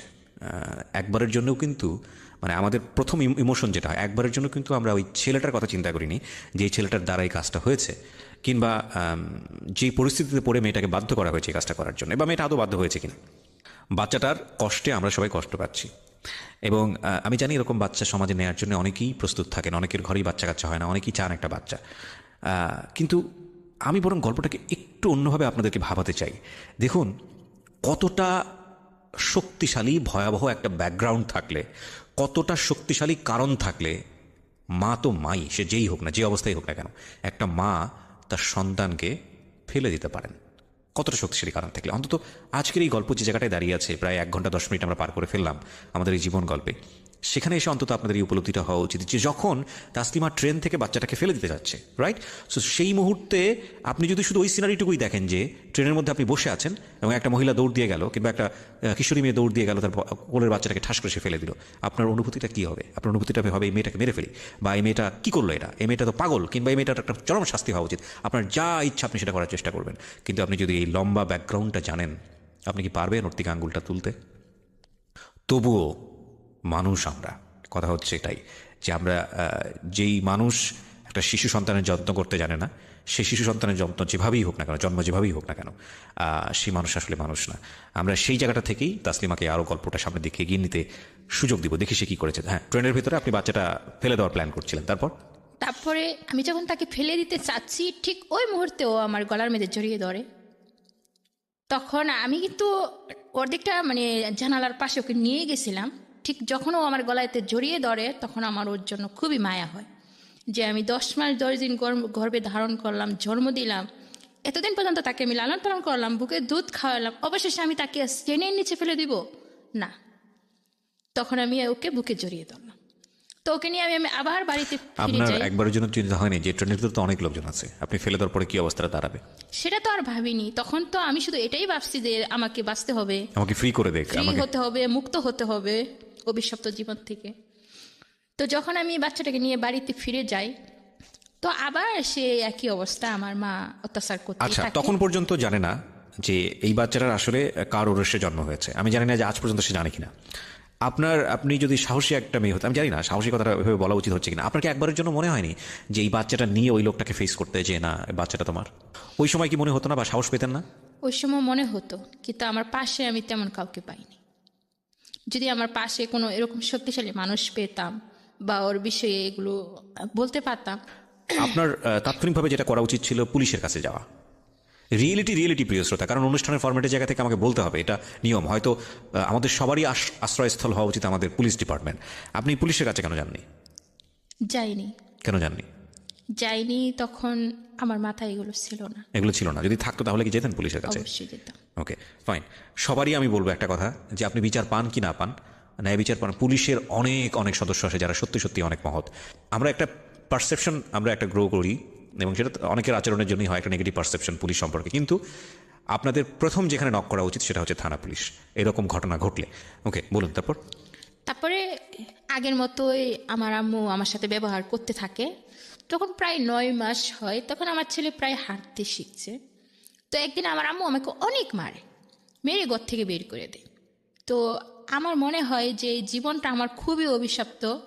তো যে বাচ্চার জন্য আজকে আমি অভিশপ্ত হয়েছি, তো বাচ্চার কি দোষ? বাচ্চার তো কোনো দোষ নেই, তাকে একা মারবো কেন? আমি নিজেও মরবো আজকে। তো মানে আমি প্ল্যান ছিল যে বাচ্চাকেও মারবেন, আপনিও মরে যাবেন। নিজেও মরবো। তো আমি বিশ্ব রোড আমাদের পাশে আছে, তো ওখানে আমি চলে যাই। যাওয়ার পর বাচ্চাটা ঘুমিয়েছিল, আমি কোলে নিয়ে মানে ঠিক গাড়ি আসতেছে, মানে আমি যাচ্ছি, ঠিক ওই মুহূর্তে একটা লোক আমাকে পিছন দিয়ে টেনে ধরে। টেনে ধরার পর তখন রাত্রে 11টা বাজে, বলতেছে যে তুমি এটা কি করতেছো, এখন তো মরে যেতাম। আমি বলতেছি আমি তো মরতেই চাই, যে জীবনে আমার কোনো মূল্য নেই, দাম নেই, সেখানে বেঁচে থেকে কী লাভ। তো উনি আমি খুব কাঁদতেছিলাম আর বলতেছিলাম কথাগুলো। তো উনি আমাকে বলতেছে কি হয়েছে, কি সমস্যা। তো উনি আমাকে বাসায় নিয়ে যায়। নিয়ে যাওয়ার পরে আমার আম্মুকে ডেকে তোলার পরে বলতেছে আপনার মেয়ে কোথায় আছে, কি আছে, খবর না রেখে আপনি ঘুমাচ্ছেন? আপনার মেয়ে তো আজকে আত্মহত্যা করতে গিয়েছিল। আচ্ছা। তখন আমার মার মনে হয় একটু দয়া হয় যে বাচ্চাটাকে নিয়ে সে আত্মহত্যা করতে গিয়েছিল। তখন থেকে এই পর্যন্ত মানে আমার মা কি করে, ওই বাচ্চাটার প্রতি একটু দরদ হয় আর কি। আচ্ছা। যেমন আমাকে মায়া না করলেও আমার সন্তানকে মায়া করে। তো আমি আবার একটা কাজ পাই, তো কাজ করতে থাকি, আমার বাচ্চাকে লালন পালন করতে থাকি। এভাবে 2 বছর 2.5 বছর হয়ে যায়। তো আমি তো ফাঁক পাইলেই কোনো অল্প একটু সমস্যা হলেই ওকে মারতাম, কোনো একটু কিছু হলেই ওকে মারতাম। মানে এটা আপনি বুঝতে পারতেন যে কাজটা করা ঠিক হচ্ছে না, কিন্তু আপনি নিজেকে ঠিক কন্ট্রোল করতে হচ্ছে পারতেন না, না। মানে যখন আমার রাগ হতো, কারোর উপর তো এই রাগ আর দেখাতে পারতাম না। সব রাগ আমি আমার বাচ্চার উপর দেখাতাম, কারণ ওর জন্যই আমার কপালে এত কিছু, ওর জন্যই আমার সব কিছু। তো ওকে সবসময় আমি টর্চার করতাম। এক পর্যায়ে কি হয়, আমার সন্তান কথা বলতে শিখে প্রায় 1.5 বছরই মা বলে ডাকে। তো 2.5 বছরের সময় সে আমাকে বলে যে আম্মু তুমি চলে যাও। কোথায় যাব বাবা? তুমি গিয়ে চাকরি করো। দেখো না নানি মামা তোমাকে মারে বকে। যেদিন আমার এই 2.5 বছরের বাচ্চা আমার কষ্টটুকু বুঝতে পারলো, সেই দিন থেকে আমি ওকে বুকে টেনে নেই। তারপর থেকে আমি কোনো দিন ওর গায়ে আঘাত করি না। যে আমি যাকে এত অবহেলা করলাম, যাকে এত কষ্ট দিলাম, আজকে সেই 2.5 বছরের বাচ্চা আমার কষ্ট বুঝতে পারলো যে এখানে থাকলে আমার কষ্ট হচ্ছে। ও নিজের কষ্ট না ভেবে আমার কষ্টের কথা ভাবলো। যে মাকে ছাড়া থাকতে ওর কষ্ট হবে সেটা সে ভাবেনি কখনো। তো আমি চলে যাই, মাসে মাসে 2,000 করে টাকা দিতাম আম্মু। গিয়ে আপনি কোথায় কাজ করলেন? আমি প্রথমে তো ডাকাটঙ্গি আসি আমার চাচাতো বোনের জামাইয়ের সাথে। ওনারা মানে ওনার মেয়ে ঢাকায় থাকতো, ওখানে এসে চাকরি নিয়ে এভাবে চাকরি করতে থাকি আর আমার ছেলেকে লালন পালন করতে থাকি। এক পর্যায়ে আমার ছেলের বয়স প্রায় 4 বছর। তখন আমি বাড়িতে ব্যাক করি আমার ছেলের জন্যই। ব্যাক করার পর আমার যে ভাইটা ছিল উনি আবার মারা যায়। তো উনি মারা যাওয়ার পরে যেটা হয় আর কি, ঘরের ভিতরে কোনো টাকা পয়সা বেশি একটা থাকে না। তো আমার মা রাগ করে আমাকে বলে যে আমার ছেলেটা না মরে যদি তুই মরতি। তা আমার অনেক কষ্ট লাগে যে আমার মা আমার মৃত্যু কামনা করলো, আমি এখানে আর থাকবোই না। তো আমি ভাইয়া মরা 43 দিনের দিন আমি ঢাকায় ব্যাক চলে আসি আমার এক বান্ধবীর সাথে যোগাযোগ করে। আসার পরে যা হয়, আমার বান্ধবীর এখানে একটা পাত্র আছে। তো ওরা বলে কি তোর জীবনটা কি এভাবেই চলবে, তোর কি বিয়ের সাথে দরকার নেই বা সংসার দরকার নেই? তো আমিও নিজের থেকেও ভাবি যে আমারও তো সংসারের প্রয়োজন আছে, বিয়ে হওয়ার দরকার আছে। তো বলে কি একটা ভালো পাত্র আছে, যদি তুই কিছু মনে না করস তাহলে ওর কাছে তোকে বিয়ে দিয়ে দিই। তা আমি বলি ঠিক আছে, ওকে আমার দেখতে হবে বা উনিও আমাকে দেখবে। তো উনি আসার পরে বলে যে ওনার স্ত্রী মারা গেছে, ওনার একটা ছেলে একটা মেয়ে আছে, তো ওনার ওয়াইফ লাগবে বা উনি বিয়ে করবে। তো ওনাকে দেখে আমারও পছন্দ হয়। গাড়ির ড্রাইভার ছিলেন, ডিস্ট্রিক্ট গাড়ি চালাতেন। না, উনি কি জানতো যে আপনার ওরকম একটা অতীত আছে, আমি আপনার একটা বলছি ছেলে আছে? অতীতের কথা বলিনি, কিন্তু বলছি যে আমার একটা বাচ্চা আছে, এবং ছেলে বাচ্চা আছে। কিভাবে হয়েছে সেটা আপনি বলেননি? না সেটা বলিনি, বলছি যে আমার আগে বিয়ে হয়েছিল, আমার কাছে ভালোই ছিল, মানে উনি আমাকে ভালোবাসতেন, ঠিক আছে, সংসারটা ভালোই চলছিল। তো ওখানে আমি আবার প্রেগনেন্ট হই, মানে বাচ্চা কনসিভ করেন আপনি? হ্যাঁ, কনসিভ করি। তার মধ্যে আমি এবার জানতে পারি যে ওনার দেশের বাড়িতে বউ বাচ্চা আছে। মানে উনি ছেড়ে দেননি, স্টিল ছেড়ে আছে? দেননি, মানে রাখা অবস্থায় উনি আমাকে বিয়ে করছে। আচ্ছা। ওখানে 3টা মেয়ে আছে, একটা ছেলে আছে। জানার পরে আমি তো পুরোপুরি ভেঙে পড়ি। তো বাচ্চার আমার 3 মাস, ওই সময় আমার বোন আসে, মানে সিলেট থেকে ঢাকা বেড়াতে আসে। তো ওকে নিয়ে একটু ঘুরতে যাই। তা আমার স্বামী চট্টগ্রাম থেকে ঢাকা গাড়ি চালাইতো, তো চট্টগ্রাম থেকে বাসায় ফিরে। তো আমার একটু জ্বর আসে হালকা। আসার পরে আমি কিছু ট্যাবলেট খাই। খাওয়ার পরে রাত্রে আমার স্বামী আসলে তার সাথে একসাথে বসে ভাত খেতে বসি আর কি। জি। যে ফ্লোরে আমি ভাত খেতে বসি, মানে ভাত খেয়ে উঠে যাওয়ার পরে মানে পুরো ফ্লোর একদম রক্তে ভরে যায় আর কি, যেমন ব্লাডে ভরে যায়। আমার স্বামী ভাবে হয়তো আমি ওষুধ খেয়ে বাচ্চারা নষ্ট করে ফেলি। আচ্ছা। তো ও আমাকে বারবার জিজ্ঞেস করতে পারে, তাসলিমা এটা হলো কি করে? আমি বলতেছি আমি তো কিছু জানি না। তুমি কি খাইছো? নিশ্চয়ই তুমি কিছু খাইছো। ও আমার ওষুধগুলো চেক করতে থাকে। তো ওষুধগুলো চেক করে দেখে না ওই ধরনের কোনো ওষুধ খাইনি। তো রাত্রে এক পর্যায়ে আমার পেটে প্রচন্ড ব্যথা হয়। তো আমি ঘুমিয়ে পড়ি, মানে সকাল ও ব্যথা, খুবই প্রচুর ব্যথা, কাঁদতে থাকি। আর ও সকাল, আমার স্বামী সকাল 5টা বাজে উঠে কোথায় জানি চলে যায়। তো ওকে আমি ফোন দিই, কি ব্যাপার তুমি কোথায়, বাসায় আসবে না? ঠিক আছে আমি আসতেছি। তো এসে দেখে আমি খুবই কান্না করতেছি। জি। তো আমার মাথায় হাত বুলিয়ে দিয়ে বলছে, তাসলিম কি হয়েছে, তুমি কান্না করতেছো কেন? তুমি ডাক্তারের কাছে নিতে হবে, তুমি কি ডাক্তারের কাছে যাবা? আমি কই হ্যাঁ যাওয়ার তো দরকারই। ও আবার কি করে, আমার এই অসুস্থতার সুযোগ নিয়ে ও জামা কাপড় যা কিছু আছে ব্যাগের ভিতরে গুছাইয়ে নিয়ে আর চাকরি ছেড়ে বেতন নিয়ে ওই দিনই সে চলে যায়, আমাকে ফেলে চলে যায়, ওকে আমাকে না বলে চলে যায়। তো ওনার সাথে একজন সহকর্মী, মানে আরেকটা ড্রাইভার বাসায় এসে বলতেছে যে দোকান বাকি, ঘর ভাড়া এগুলো কি দিছে আপনার স্বামী? আমি কই না, তো চাকরি ছেড়ে চলে গেছে। উনি তো চলে যায়। তারপর আমি ওনাকে ফোন দেই যে কি ব্যাপার তুমি কোথায়? বলে কি আমি তো এক জায়গায় কাজে আসছি, তুমি বাসায় যাও, আর টেনশন করো না আমি বাসায় ফিরব। মিথ্যে সান্ত্বনা দিচ্ছিল তখন আমাকে। ও যখন চলেই গেছে আমাকে ফেলে, তাহলে আমার আগের ওই বাচ্চার কষ্টের কথাই তো আমার মনে আছে এখনো, তাহলে আমি আর বাচ্চা নিব না।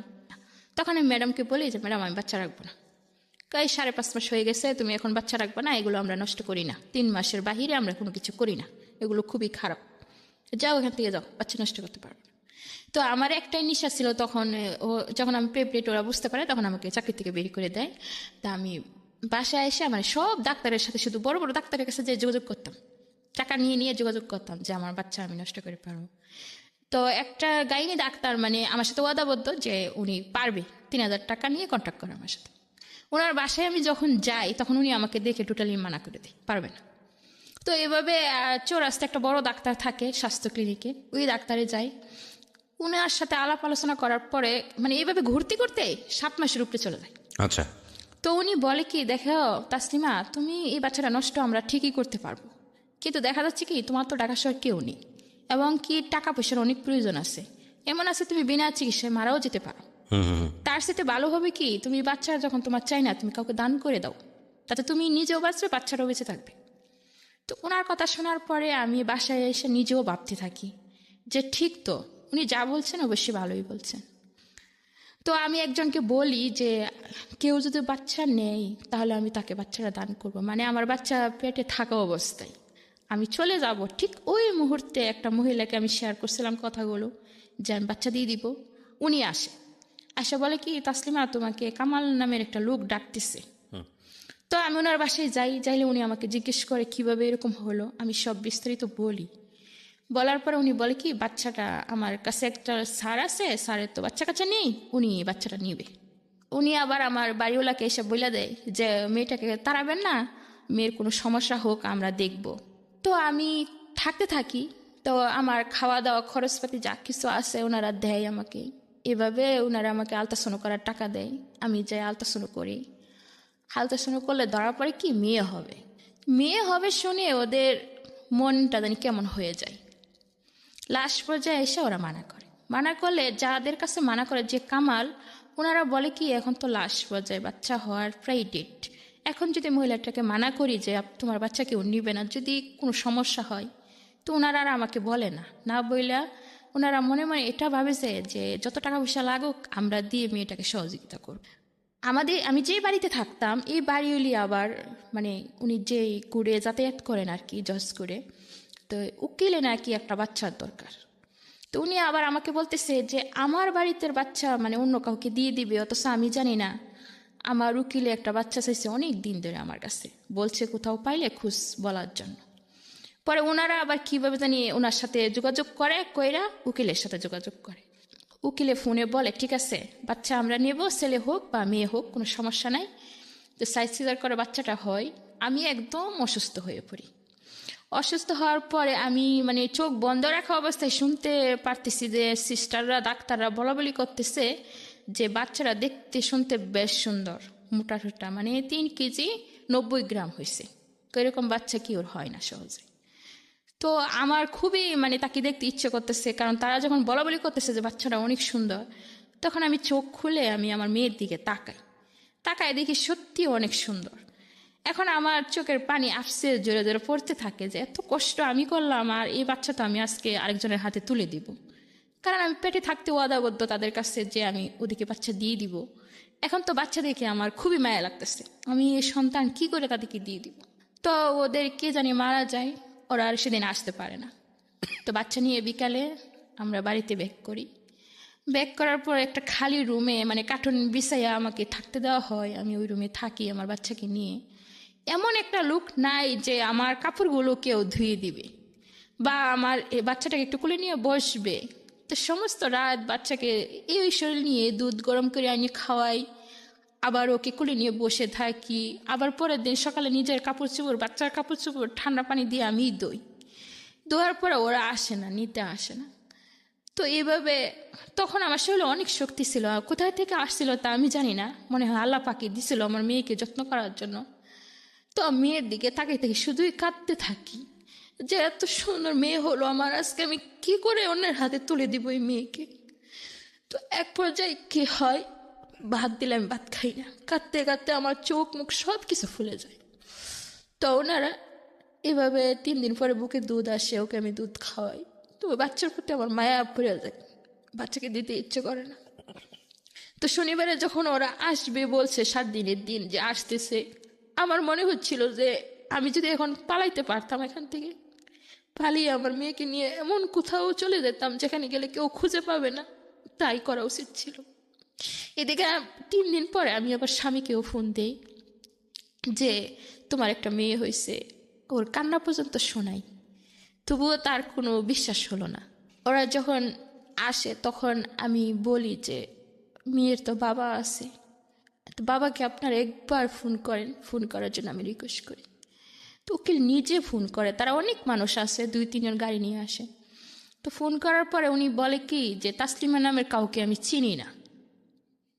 তো ওনারা লাউড স্পিকার দিয়ে আমাকে শোনায়, বলে যে তুমি কার জন্য এই বাচ্চা রাখার চেষ্টা করতেছো, বাচ্চার মায়া করতেছো, ও তো তোমাকে চিনেই না, কালকে বলবে কি বাচ্চা আমার না, তখন তুমি কি করবে?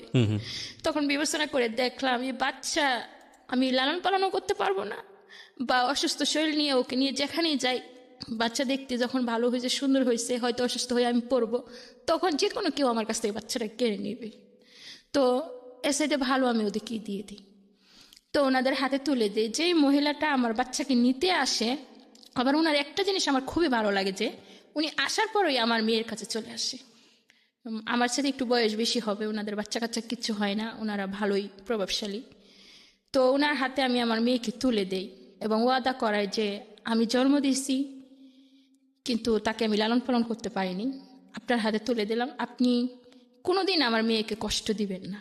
তো উনি আমার সাথে ওয়াদাবদ্ধ হয় যে হ্যাঁ বোন, আমি যতদিন বেঁচে থাকবো দুনিয়াতে আমি আপনার মেয়েকে অনেক ভালোভাবে মানুষ করবো, কখনো কষ্ট দিব না। উনি নিঃসন্তান ছিলেন? নিঃসন্তান ছিলেন। আচ্ছা, এবং উনি ছিলেন অনেক উকিলের মেয়ে, উকিলের বউ ছিলেন।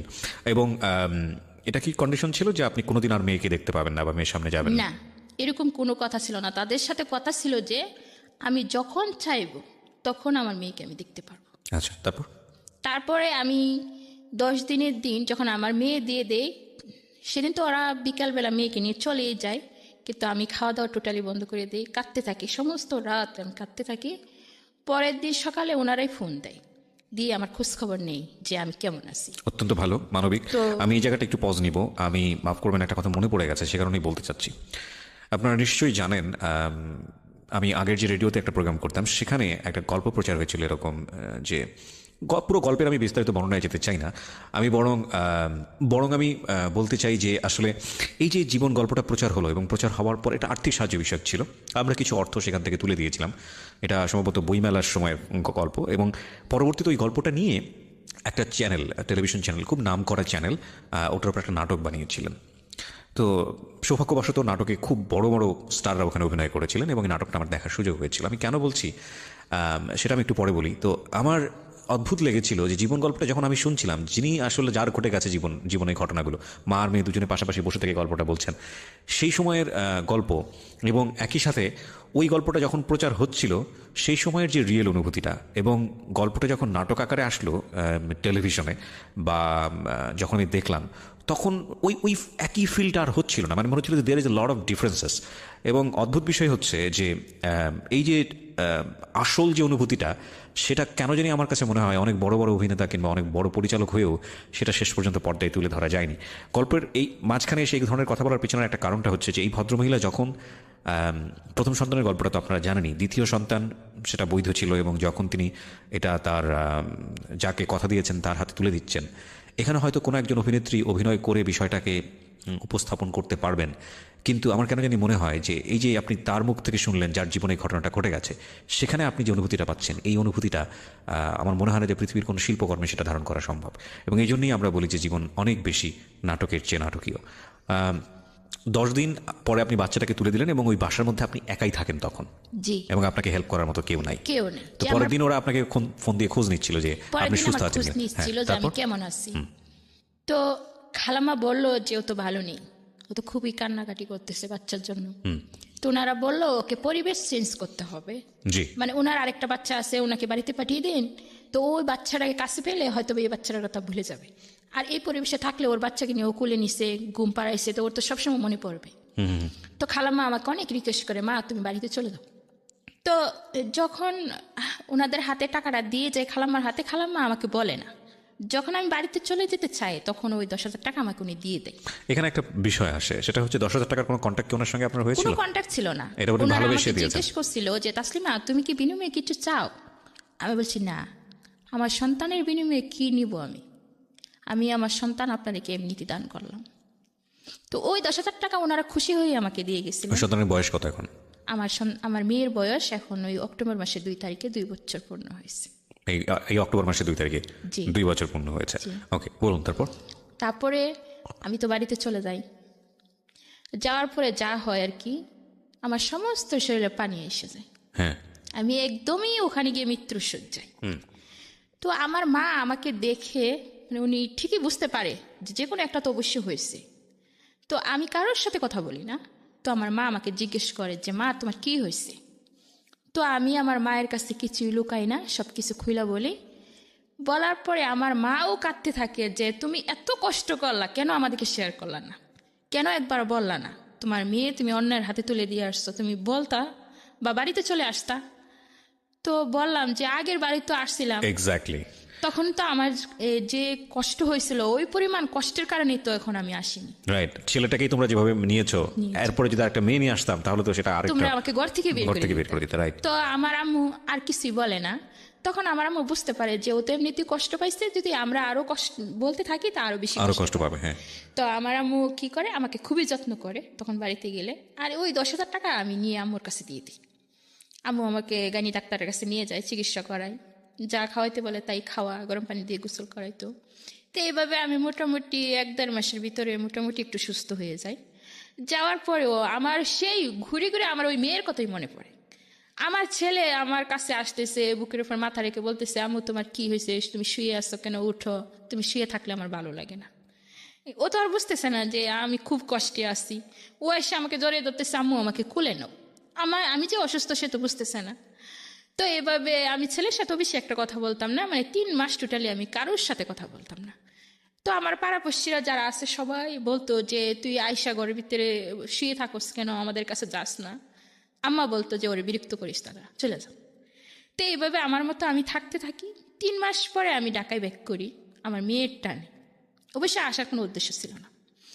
যখন আমি আমার মেয়েকে দেখার জন্য যাই, মানে জসকোরে যাই, তখন ওনারা আমাকে দেখতে দিবে না। বিরতি নেব প্রিয় শ্রোতা, এখানে ছোট্ট একটা বিরতি। জীবনটাই আসলে অদ্ভুত। মনুষ্য জীবন আমরা নিয়ে আসি পৃথিবীতে মাত্র কয়েক বছরের জন্য, এবং এই কয়েক বছরই আমাদের জীবনে যেসব অভিজ্ঞতা জন্ম হয় সেটা সত্যি মানে অনেক বেশি ভাবার মতো। যে আমরা প্রত্যেকটা মানুষই এক একটা উপাখ্যান, প্রত্যেকটা মানুষই এই জীবন নামক যে দৌড়, সেই দৌড়ে দৌড়াচ্ছি, হাঁপাচ্ছি, পড়ে যাচ্ছি, উঠে দাঁড়াচ্ছি, আবার দৌড়াচ্ছি। সবার গন্তব্য তো একটা জায়গাতেই, মৃত্যু। অথচ আমরা ওই জায়গাটাকে মনেই রাখি না, এবং মনে রাখি না পাশে একজন ভুক্তভোগী থাকেন যার দিকে আমরা ফিরেও তাকাই না, কিংবা আমি এমন কোনো আচরণ করি যে আচরণের কারণে একজন ভুক্তভোগী হয়ে যান। আমাদের প্রতিনিয়তই মনে করা উচিত যে আমরা আসলে সবাই এখানে মুসাফিরের মতো, খুব শর্ট এন্ড পিরিয়ডের জন্য আমরা এখানে দুনিয়াতে আসি। এবং যে ধরনের মানুষ নিয়ে আমি কাজ করি রেডিওতে, যেই ধরনের মানুষ, একেবারে গ্রাসরুট লেভেলের মানুষ, অ্যান্ড বিলিভ মি, প্রতিদিন আমার 1-2 করে গল্প এরকম শোনা হয়। অ্যান্ড খুব কন্ট্রাস্ট, আমার কাছে খুব অদ্ভুত লাগে। আমি এত মানুষের জীবন গল্প শুনেছি, কজনই বা রেডিওতে প্রেজেন্ট করেছি। টেলিভিশনে প্রতিদিন আমার অনুষ্ঠান থাকে সকালবেলা, যারা দেখেছেন রাঙা সকালের কথা বলছি, এবং ওখানে যেই ধরনের হাই প্রোফাইল মানুষের গল্প আমি শুনি, যারা সমাজের একেবারে ভেরি সফিস্টিকেটেড পার্সন, তাদের গল্প, এবং সমাজের এই যে একেবারে প্রান্তিক পর্যায়ের একজন মানুষ যার সামনে এখন বসে আছি তার গল্প, এই প্রত্যেকটা গল্পই দেখুন আকাশ পাতাল পার্থক্য। হ্যাঁ, এবং উনিও একজন মানুষ, ওনাকেও মরতে হবে, এনাকেও মরতে হবে, আমাকেও মরতে হবে, আপনাকেও মরতে হবে। এই কথাগুলো এই কারণে বলছি যে আমরা হয়তো কোনো একটা সিস্টেমে পড়ে আমরা একটা বেটার লাইফ লিড করি। এই ভদ্রমহিলা, তিনি যদি একটা সিস্টেমে পড়তেন, তিনিও হয়তো বা সমাজের ওই শ্রেণীর মানুষ হতে পারতেন, কিন্তু তার কপাল ভালো না, বা সবাই হয়তো একই সিস্টেমে পড়ে না, যে কারণে উনি ভিকটিম। কিন্তু আমরা যারা একটু পজিটিভ সাইডে আছি, বা আমরা যারা একটু ভালো আছি, তারা যদি এই মানুষগুলোর প্রতি একটু সহানুভূতিশীল হতাম, তারা যদি মনে করতাম যে না, ওর জায়গাটা তো আমিও থাকতে পারতাম। আজকে মাইক্রোফোনের পাশে আমি কি প্রিয়া বসেছি, ওই পাশে উনি বসেছেন, এমনও তো হতে পারতো ওই জায়গাটায় আমি আছি, উনি এখানে বসেছেন, হতেই তো পারতো। সৃষ্টিকর্তা তো করতেই পারতেন। তো আপনি লাকি, সেটা আপনি হননি। তো এই মানুষগুলোর প্রতি আমাদের যদি সেই সিম্প্যাথিটা থাকে যে না, উনি আমিও হতে পারতাম, সে যেই হোক না কেন, তাহলে সমাজটার চেহারা না রাতারাতি বদলে যায়। অ্যান্ড বিলিভ মি, এই যে আপনারা রেডিওতে যারা শুনছেন, আমি জানি প্রত্যেকেরই খুব অনুভূতি হচ্ছে, প্রত্যেকের মধ্যেই এই ফিলটা আসছে। কিন্তু সকালবেলা যখন ঘুম থেকে উঠবেন, ভুলে যাবেন। প্লিজ ভুলে যাবেন না, অন্তত কিছুটা হলেও মনে রাখার চেষ্টা করেন, এবং অ্যাটলিস্ট একটা মানুষের হেল্প করেন, একটা মানুষের পাশে দাঁড়ান, যতটুকু আপনার সামর্থ্য আছে। যদি কিছুই না থাকে তো পাশে দাঁড়িয়ে বলেন যে ভাই, আর কেউ না থাকুক, আমি তো তোমার সাথে আছি, টেনশন করো না। এতটুকু আপনি জানেন, এতটুকুতে সে বিশ্বজয় করে ফেলতে পারে। জি, তো আপনাকে বললো যে আপনাকে দেখতে দেবে না, তারপর? না, ওরা কিছুতেই আমাকে দেখতে দিবে না। কোনো ধরনের কি কাগজ করেছিলেন, নাকি জাস্ট এমনিতে দিয়ে দিয়েছিলেন? ওরা আমার বাচ্চাকে নেওয়ার সময় আমার 1 কপি ছবি আর আমার ভোটার আইডির ফটোকপি নিয়ে যায়। ওরা একটা কাগজ নিয়ে আসে, অবশ্যই সেটা সাদা ছিল। আপনি সাদা কাগজে সাইন করে আমি দিয়েছিলেন? সাদা কাগজে সাইন করে দিই, কোনো রকম শেয়ার ছিল না। ওকে। তো ওরা যখন দেখতে দিবে না, এক পর্যায়ে আমি জোরাজুরি করি, কেন দেখতে দিবেন না, ওই সময় তো এরকম কথা ছিল না। তো ওনারা বলে আমাদের নিয়ে নিছি যখন, সেটা আর দেখতে দেওয়া যাবে না, আপনি ভালো থাকেন, আপনার মতো আপনি থাকেন, আমার বাচ্চা আমি নিয়েছি, ওকে আমরা আমার মতো করে মানুষ করব, কিন্তু দেওয়া যাবে না, দেখা যাবে না। তো আমার খুবই কষ্ট লাগে সেই দিন, আমি খুব কাঁদতে থাকি ওখানে বসিয়ে, ওই মানে জজ করে বসিয়ে আমি কাঁদতে থাকি ওদের সামনে। একজন প্রফেসর আমাকে বলে যে মা, ত্যাগটা তো তুমিই করছো, এই ত্যাগটাও তোমাকে করতে হবে, আর তুমি তো মা, 10 মাস 10 দিন গর্ভে ধারণ করছো, তাকে জন্ম দিছ, এক ফোঁটা হলো তারা তুমি বুকের দুধ খাওয়াইছো, তুমি মা থাকবা, ওরা যতই লালন পালন করুক, একদিন তোমাকেই মা বলে ডাকবে, তোমার কাছে ফিরবে, তুমি আশা ছাইরো না, আশা রাখো মনে, আশার আলো একদিন ঠিক জ্বলবে। তো ওনার কথা শুনে আমার খুবই ভালো লাগে। যে যাই হোক, সেদিন আমি ওখান থেকে চলে আসি, কিন্তু বারবার আমি ওদের কাছে যেতে থাকি, আমি কিছুতেই আমি আমার মেয়েকে বলতে পারি না, এখনো পারি না। যখন তার এই চেহারা আমার চোখের সামনে বেশি ওঠে বা ওর কথা আমি মনে করি, তখন আমার চোখ দিয়ে আশ্রা পানি ঝরতে থাকে। আমার মনে হয় যে আমি যদি ওকে সামনে পেতাম, যে আমার বাচ্চারা কোথায় আছে, আমি যদি সেই ঠিকানাটা জানতাম যে আমার বাচ্চারা কোথায় আছে, ওরা আমাকে ঠিকানাও দিচ্ছে না বা বলতেছেও না, তো ওরা শুধু অফিসের ঠিকানা দিচ্ছে, আমি অফিসে যাই, আমার মনে হয় যে আমি ওদের কাছ থেকে কেড়ে নিয়ে আসতাম, এবার জেল খাটতে হয় বা ফাঁসি হয় হতো, নিজের বাচ্চার জন্য আমি ফাঁসির দড়িও গলায় পড়তে রাজি ছিলাম। কিন্তু আসলে এরকম কিছু হচ্ছে না, ওরা আমার কাছ থেকে পালিয়ে বেড়াচ্ছে আর আমি ওদেরকে খুঁজে বেড়াচ্ছি। তো সন্তান কি জিনিস, প্রথম সন্তান হয়তো বা আমার অল্প বয়সে হয়েছিল, সেজন্য তার প্রতি এতটা দরদ ছিল না, এখন আছে। আর আমার মেয়ের প্রতি যে আমার এত টান, এত দরদ, হয়তো বা তাকে অন্যের কুলে তুলে দিছি বলি, ওই তার মায়া বা তার কোনো কিছু আমি বলতে পারি না, সবসময় মনে হয় যে আমি নিঃস্ব হয়ে গেছি। আপনি গল্পের এখন যে জায়গাটায় দাঁড়িয়ে আছেন সেটা আপনার জীবনের বর্তমান পরিস্থিতি, আমি যেটা বুঝতে পারছি। আপনার প্রথম সন্তানের বয়স কত এখন? আমার প্রথম সন্তানের বয়স ডিসেম্বর মাসের 13 তারিখে 8 বছর পূর্ণ হবে। 8 বছর পূর্ণ হবে। ওকে, পড়াশোনা করছে? হ্যাঁ, ক্লাস 3-তে পড়ে। ক্লাস 3-তে পড়ে। আপনার দ্বিতীয় সন্তান, যাকে আপনার একবারই তুলে দেওয়ার পরে আর জীবনে কখনো দেখার সুযোগ হয়নি, জি, হয়তো আর কখনো হবেও না, হবেও না। কিন্তু আপনি মা, এবং আপনাকে আমার কোনোভাবেই বোঝানো সম্ভব না, পৃথিবীর কঠিন দায়িত্ব কেউই পারবে না, কোনো প্রেজেন্টারই পারবে না বা কোনো মোটিভেটরও পারবে না যে একজন মাকে বোঝানো যে না, আপনার সন্তান আপনি দিয়েছেন, সুতরাং ওদিকে আপনি টার্গেট করেন না। কারণ মায়ের এই অনুভূতি, এটা কি, এটা সৃষ্টিকর্তা কি দিয়েছেন, এটা একজন মাই ভালো বলতে পারবেন। আর কি করেন আপনি এখন, এমনি পেশায় কি করেন? আমি আমার ওই বাচ্চারা হওয়ার পর থেকে আমি কোমরে একটা সমস্যা হয়ে যায়, বসে কাজ করতে পারি না, বেশিক্ষণ বসে থাকতে পারি না। তো গার্মেন্টসে চাকরি করতাম আগে, হয়তো বা সেজন্য এই সমস্যাটা হয়েছে। তো অনেক দিনই আমি বেকার ছিলাম। তো ডাক্তার একজন, উনি খুবই ভালো মানুষ, তো ওনার এখানে আমাকে ছোট্ট একটা চাকরি দেয় আর কি, 6,000 টাকা বেতন দেয় মাসে, আমি 8 ঘন্টা 5 ঘন্টা ডিউটি করি ওনার কাছে, টুকটাক কাজ করে দিই। তো ওটার থেকে আমি মনে করেন মাসে 1,000 কখনো 2,000 এরকম আমার ছেলের পড়ার খরচটা দিই শুধু, আর কোনো খরচ দিই না। আমার আম্মু বলছে আমাকে, মানে আমার আম্মা এখন আমাকে খুবই মায়া করেন। আমার ভাইয়া মরে যাওয়ার সময় আমার আম্মুকে রিকোয়েস্ট করে বলে গেছে যে ওর জীবনটার জন্য আমি দায়ী, আমি যদি ওই সময় ওর টেক কেয়ার করতাম। আপনার মা মারা গেছেন? আমার ভাইয়ার কথা বলতেছি। আচ্ছা, ভাইয়া মারা গেছেন। ভাইয়া মারা গেছেন। আমার ভাইয়া নিজের দোষ নিজেই স্বীকার করলো যে আমি যদি ওকে ওই সময় টেক কেয়ার করতাম, আমার কাছে রাখতাম, তাহলে ওর জীবনটা আজকে এই জায়গায় দাঁড়াতো না। তো ওর জীবন যেভাবেই দাঁড়াইছে, ও তো খুব কষ্টেই আছে, তো যেভাবে থাকতে ভালো লাগে ও সেভাবেই থাকবে, তোমরা ওকে কিছু বললো না, আর যদি পারো ওকে দেখো, ওর সন্তান কেউ দেখো। তো আমার আম্মু সেই দিনে আমাকে বলছে যে মা, তুমি যেখানে গিয়ে থাকতে তোমার ভালো লাগে সেখানেই থেকো, মানে আমার এই মেয়েটা হওয়ার পরে তোমার বাচ্চা মানে ছেলের জন্য কোনোদিনও তুমি টেনশন করো না, আমি যে কদিন পৃথিবীতে বাচ্চা আসি তোমার ছেলেকে আমি লেখাপড়াও শেখাবো এবং বড় করে রেখে যাব, আমি যেদিন মরে যাব সেই দিন তুমি তোমার ছেলের দায়িত্ব নিও এবং তাকে তুমি কাছে নিও, কারণ তখন তো ওকে দেখার মতন কেউ থাকবে না। এটা আপনার মা বলেছে আপনাকে? এটা আমার মা বলছে, এবং আমার মা এখন আমার খুবই টেক কেয়ার করে। যাই হোক, হয়তো খুব কঠিন একটা সময় আপনি পার করেছেন। তো আজকে আপনি যে গল্পটা বললেন, এটা যদি আপনার পরিবার জানে, যেটা আমি প্রথমেই বলছিলাম, এটা একটা রিস্কি গল্প আপনার জন্য।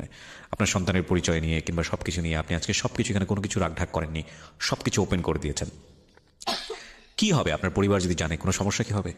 আমার পরিবার, আমার ছোট যে 2 বোন বিয়ে হয়েছে, তো সবুজ একটু শিক্ষিত, তারা এফএম শুনে আমি জানি হয়তো বা শুনতে পারে, কিন্তু শুনলেও তারা বুঝতে পারবে না যে এই গল্পটা বুঝতে পারুক আর না পারুক সে জায়গাটা আমি যেতে চাই না। বুঝতে পারার পরেও যদি আপনার সঙ্গে খারাপ আচরণ করে এত গল্প শোনার পরে, তাহলে তাদেরকে নিয়ে চিন্তা করার কোনো সুযোগ নেই, দরকারই নেই। বরং এই জায়গাটায় যেতে চাই যে আপনার সন্তান এখন 8 বছর বয়স, আপনার সন্তান একদিন বড় হবে। আপনার সন্তানের কাছে কি আপনি ব্যাপারটা গোপন রাখবেন, নাকি একসময় বলবেন যে আসলে বাবা এইভাবে এরকম ঘটনা ঘটেছিল? কি করবেন আপনার মন থেকে, কি আমার বলেন? সন্তান এখনই আমাকে প্রশ্ন করে যে আমার বাবা কোথায়। একদিন আমার কাছে জিজ্ঞেস করছে যে আমার বাবা কোথায়, আমি বলছি তোমার বাবা মারা গেছে। তখন তার নানির কাছে গিয়ে জিজ্ঞেস করছে, সে একই কথা বলছে। তার ছোট 2 খালাম্মার কাছে জিজ্ঞেস করছে, সে একই কথা বলছে। কিন্তু আমার ছোট একটা বোন আছে, ওর বাড়ি অনেকটা ডিফারেন্স আর কি, ওর কাছে জিজ্ঞেস করছে, ও বলছে তোমার বাবা আছে। তো ও আমার কাছে এসে বলতেছে, আম্মু তুমি আমার সাথে মিথ্যে কথা বলছো, তুমি লুকাইছো। কি লুকাইছি বাবা? কই যে আমার আব্বু বেঁচে আছে, তুমি বলছো মারা গেছে। তা আমি বলি, না বাবা, যে তোমার খোঁজ খবর নেয় না, তোমার দায়িত্ব পালন করে না, তোমাকে কুলে নেয় না, আদর করে না, তোমাকে মজা কিনে দেয় না, তোমার সাথে দেখা করতে আসে না, সে তো মরে যাওয়ার মতোই।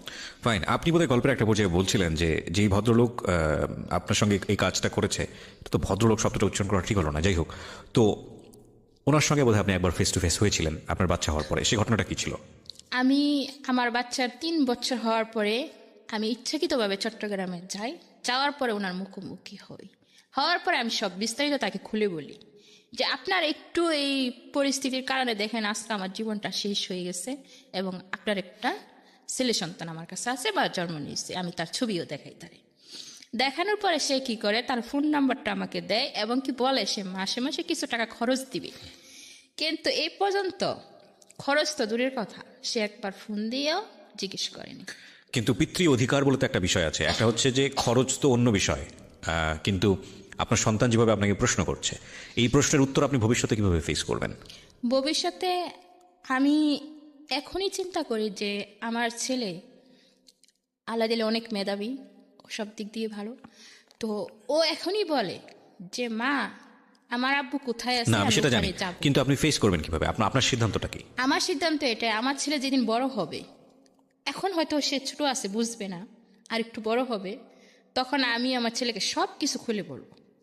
খুলে বলার পরে সে যা সিদ্ধান্ত নেবে সেটাই আমার সিদ্ধান্ত।